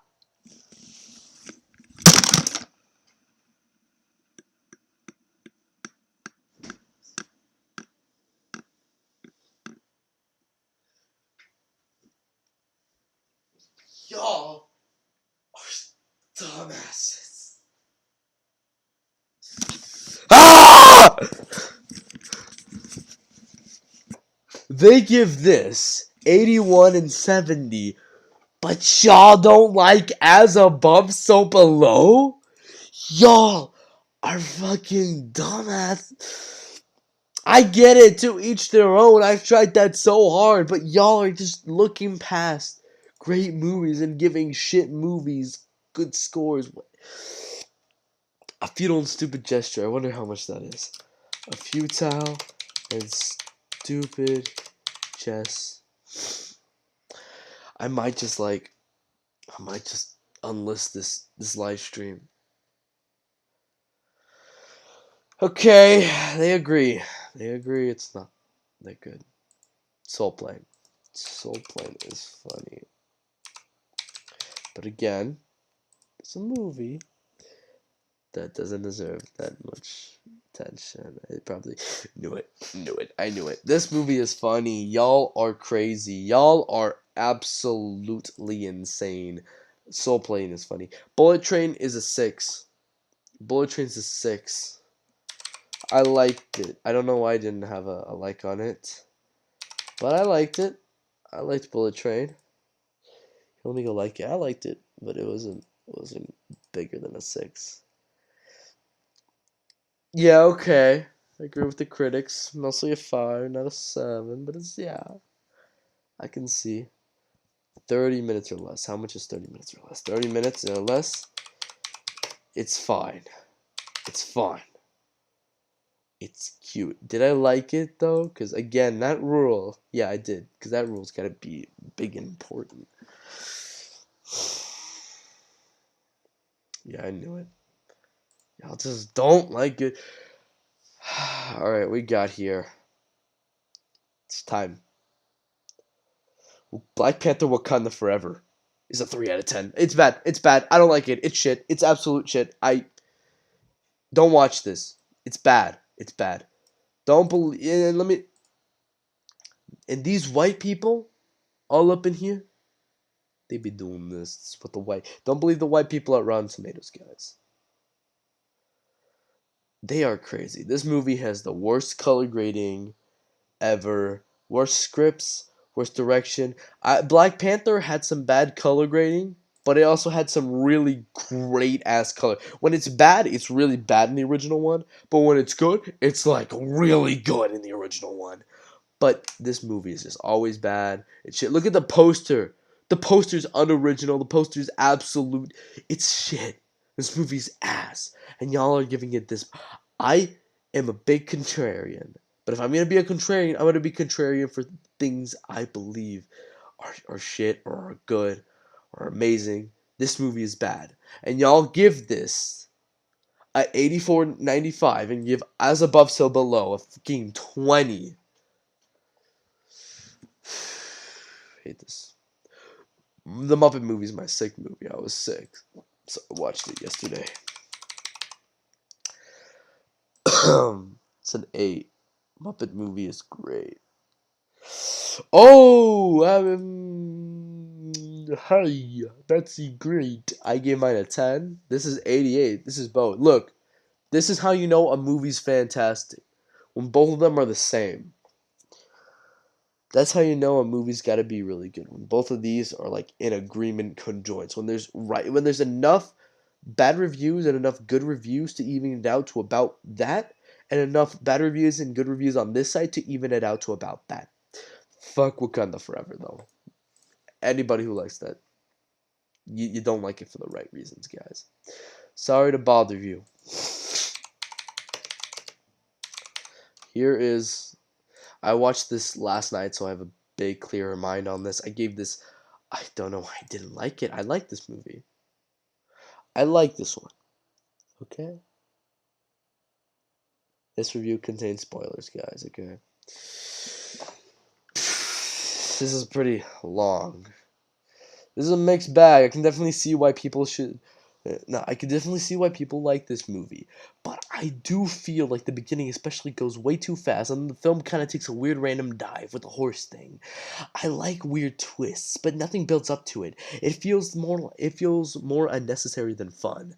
The movie wants to bake a cake for the audience and eat it too, but it has to decide which way to tell the message. In a dramatic story of a man slowly becoming a snarky big man and his life falls apart, or with a snarky big man upscale rich man making human horse hybrids. Either way, the story could have had the same message. That's definitely my biggest complaint. That I've got that that I got intrigued with the protagonist stories that throwing in a horse that I got intrigued with our protagonist story that throwing in the horse shit kind of just screeched the development and just went off in that way. I guess if I was to sum this up in those shit quickie reviews I write here, I'd say great directing, good but definitely not amazing writing, likable characters with great acting, and good but sometimes weird editing. Basically, the dollar store version of Her. And I mean that in the nicest way. And it's not really her. It's very different to her. I'm just saying it's different to her, but I'm just saying, the idea. It's very different. I don't know why I said that, but that was last night. I already regret saying it. That's a little bit touchy for YouTube. I'm sorry, YouTube. I'm sorry, YouTube. Please, please, please don't. That's Rotten Tomatoes, not me. That's a little bit touchy. There's nothing there. Okay, there we go. Yeah, no. Y'all are really nice to this one. I don't hate it. I like it. I give it a 6. But y'all are pretty nice. I'm just gonna say y'all are pretty nice to this one. I don't hate it. I will say it again. I don't hate this movie. I like this movie.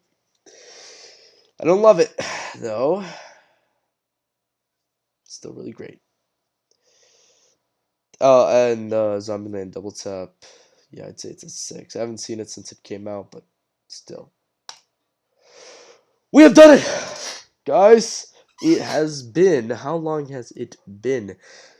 It has been 3 hours of me sitting down and doing this. And you know what? I'm done. I am done. Okay, I'm done. I have done everything I could. 3 hours sitting down. This is the longest live stream I've ever done. My voice is hurting me. I'm gonna go to the restroom. And I hope you guys like this video because I finally got to talk about something I'm really passionate about, movies. Even if it took me 3 hours, I love talking about movies. So I hope you guys enjoyed. All right. If anybody is watching, or if anybody's watching it later on in the date, okay? I might make this unlisted. Who knows? I just wanted to say you guys are. I don't know. Nobody's on this live stream right now, so who cares? All I'm gonna say is if you're watching this on a later date, or if you're rewatching this, or if you're watching this on a live stream right now, I don't know if you are or not. Thank you for watching. Comment, like, and subscribe. And I'll see y'all next time.